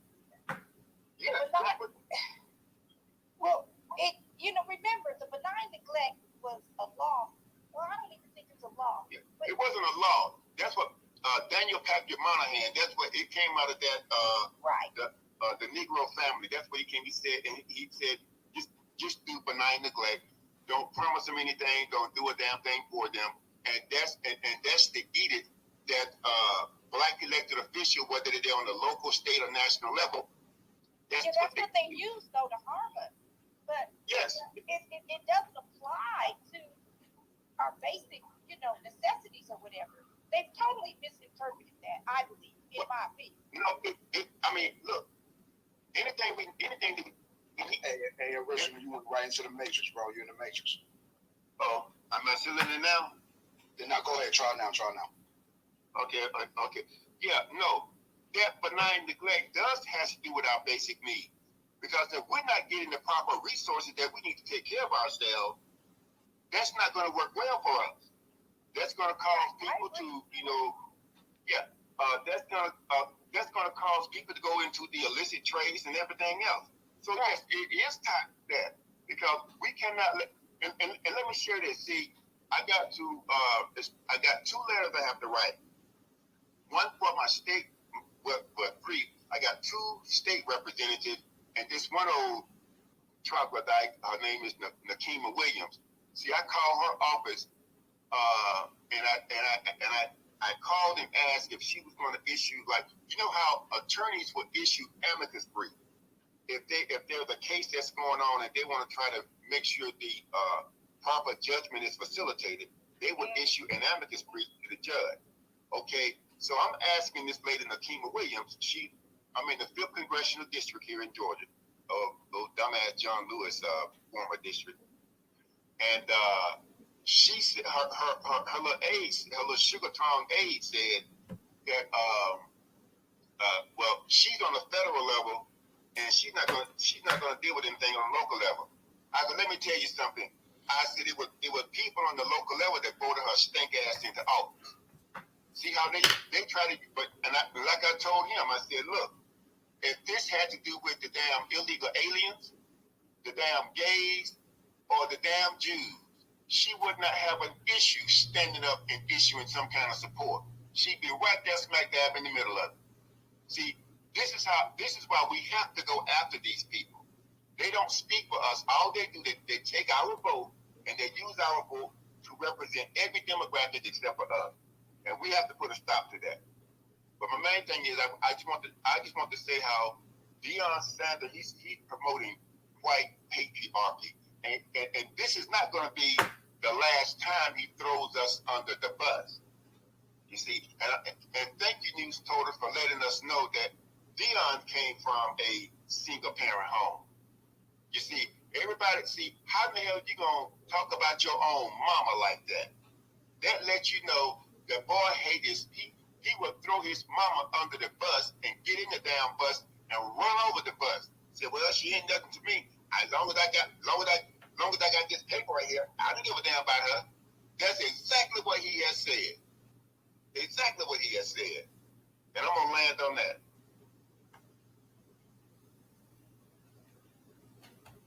Facts on that. Original for sure on that one. Yeah, Deion. Yeah, that's why I say I don't know what he was talking about on that when they're talking about single family households and all of that other stuff. Like when you yourself come from it yourself, man. So I really don't know what he was talking about on that one. Real quick, let me give a shout out to my girl Val. Thank you, Val, for your contribution on Cash App. We're not going to keep the space open too much longer, y'all. Go ahead and get ready to shut it down. I don't know, DJ, if you doing anything tonight, or you in, or you chilling, or whatnot. I don't know what we doing, y'all. We carrying this shit over or not? I saw Relish. Rella put up the 100. She was the first one to put it up. Like Rella, she lit the night. So yeah. I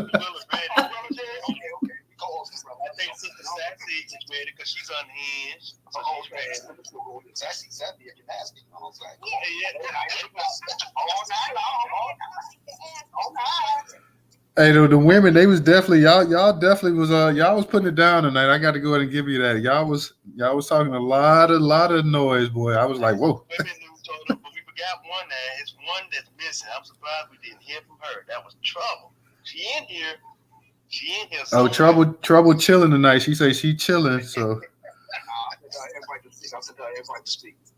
Come on up. You know what I'm saying? hey, but y'all, I'm gonna get. Only black majority get a pass. He at work. You know what I'm saying? We gonna shut it down, DJ. That ain't that. That's not an excuse because I'm at work too. And I'm just kidding. I love you, Black. Oh, trouble, you at work? Oh, good. I mean, I'm sorry, Rella, you at work tonight? I'm always at work. Oh, I didn't know you doing the night shift. Okay, nothing wrong. Yeah. Oh, wait a minute, y'all. That's baby sister. There she is. She in here too. You ain't slick. Get your ass up there. Say hello to me before we leave. Hello, Well, y'all, real quick, we're gonna go ahead and shut it down for the night. DJ Professor, y'all want to get something in, but y'all finna get ready to start the other space up anyway, so we'll go ahead. Yeah, we'll just take it on to the next space. We'll take it over to the next space. Everybody, it's a great space. Wait, Professor, DJ and Newstoter, before you close, I would love to, if I can, if I may, just ask for people to support Mariko Johnson's case. Is that okay? Yeah, that's fine. Go ahead. Okay. So if anyone under the sound of my voice can, you can go down my timeline. I will pin it to my Twitter. There's a video in regards to Mariko Johnson. He was the Black American man who has been falsely accused of a cold case. And again, this is a Jim Crow 2.0 situation where the state of PA PD came across state line, not once but twice. And I believe illegally to obtain his DNA. And then the second time, 2 years later, or some years later, I believe, to arrest him for a crime he did not commit. Because he was a ex-law enforcement, he thought that he was doing the right thing by, saying, hey, I'm just cooperating because I need these people to leave us alone. He already knows how they work. However, that was not the case. The family has been battling since Tanisha Johnson has been battling since her husband has been remanded in jail in PA with homelessness. They are trying to keep the attorney that they have. They are trying to raise a total, I believe, of $30,000. They need about $20,000 by Monday to keep this attorney that has been doing his due diligence to actually get DNA evidence released and keeping Mariko from being moved from the jail that he is in. PA has a history of committing these type of false crimes, and I believe that they are working with corruption in the lab that they were able to gather this evidence, and I'm hoping that this comes out in discovery. So if anyone can share, also donate if you can. We need about, if we could get, she said 1,000 people just donate $20. She would have the money she needs by Monday. So if we can get that out, that would be great, so that she can pay her attorney. So I saw it on your timeline, I think. Is there a GoFundMe? How do we get it? There is. I'll post that. I will post the GoFundMe, and she also posts the information that you can even pay the attorney directly. She's very transparent in regards to this case. It's been real stressful. She has 2 boys. One of the boys was involved with the Virginia shooting, the shooting that happened down in Richmond. He was at that school. So she's gone through a lot. Yeah. So please keep them up in your prayers, and any additional support, that she might need just for the kids, that's welcome too. So yes, I'd like to give $20. That's very fair. Yes, ma'am. Show me the GoFundMe. Yes. I will. I'll link it in my bio, so you guys can do what you need to do. Make the internet work. Yeah, those that are like they do. Remember Kyle Rittenhouse, even the guy that killed Michael Brown. I mean, they raised $300,000 for him. No, we need to stand by Yeah. Our people. We really do. And $20, I don't have no problem. All right. Perfect. So thank you guys so much, and I appreciate any and everybody that will donate what you can. And when you can, again, the deadline is by Monday. I know it's short notice, but I've been kind of posting it all week, but this is the first time I've actually had a chance to speak it in faces. So thank you so much, Newstoter. Can you follow me back so I can make sure? Oh, yes. You got a long title. I got you. Okay. Thank you. All right. You're welcome. Thank you. All right. Good night. All right. Good night, everyone. Yeah, so check DJ Space out, guys. We'll be back Monday night. So definitely everybody have a good weekend. I may try to, if I can, step up in DJ Space for a second. If you guys don't see me, guys, definitely have a good night. And I'll holler at y'all on Monday. Everybody be safe. Enjoy your weekend. God bless you. Thank you. And we'll see you guys then. Y'all saying good night for, man. You coming over to us? I know, right? I guess they said they saying good night to me in case I don't come, I guess.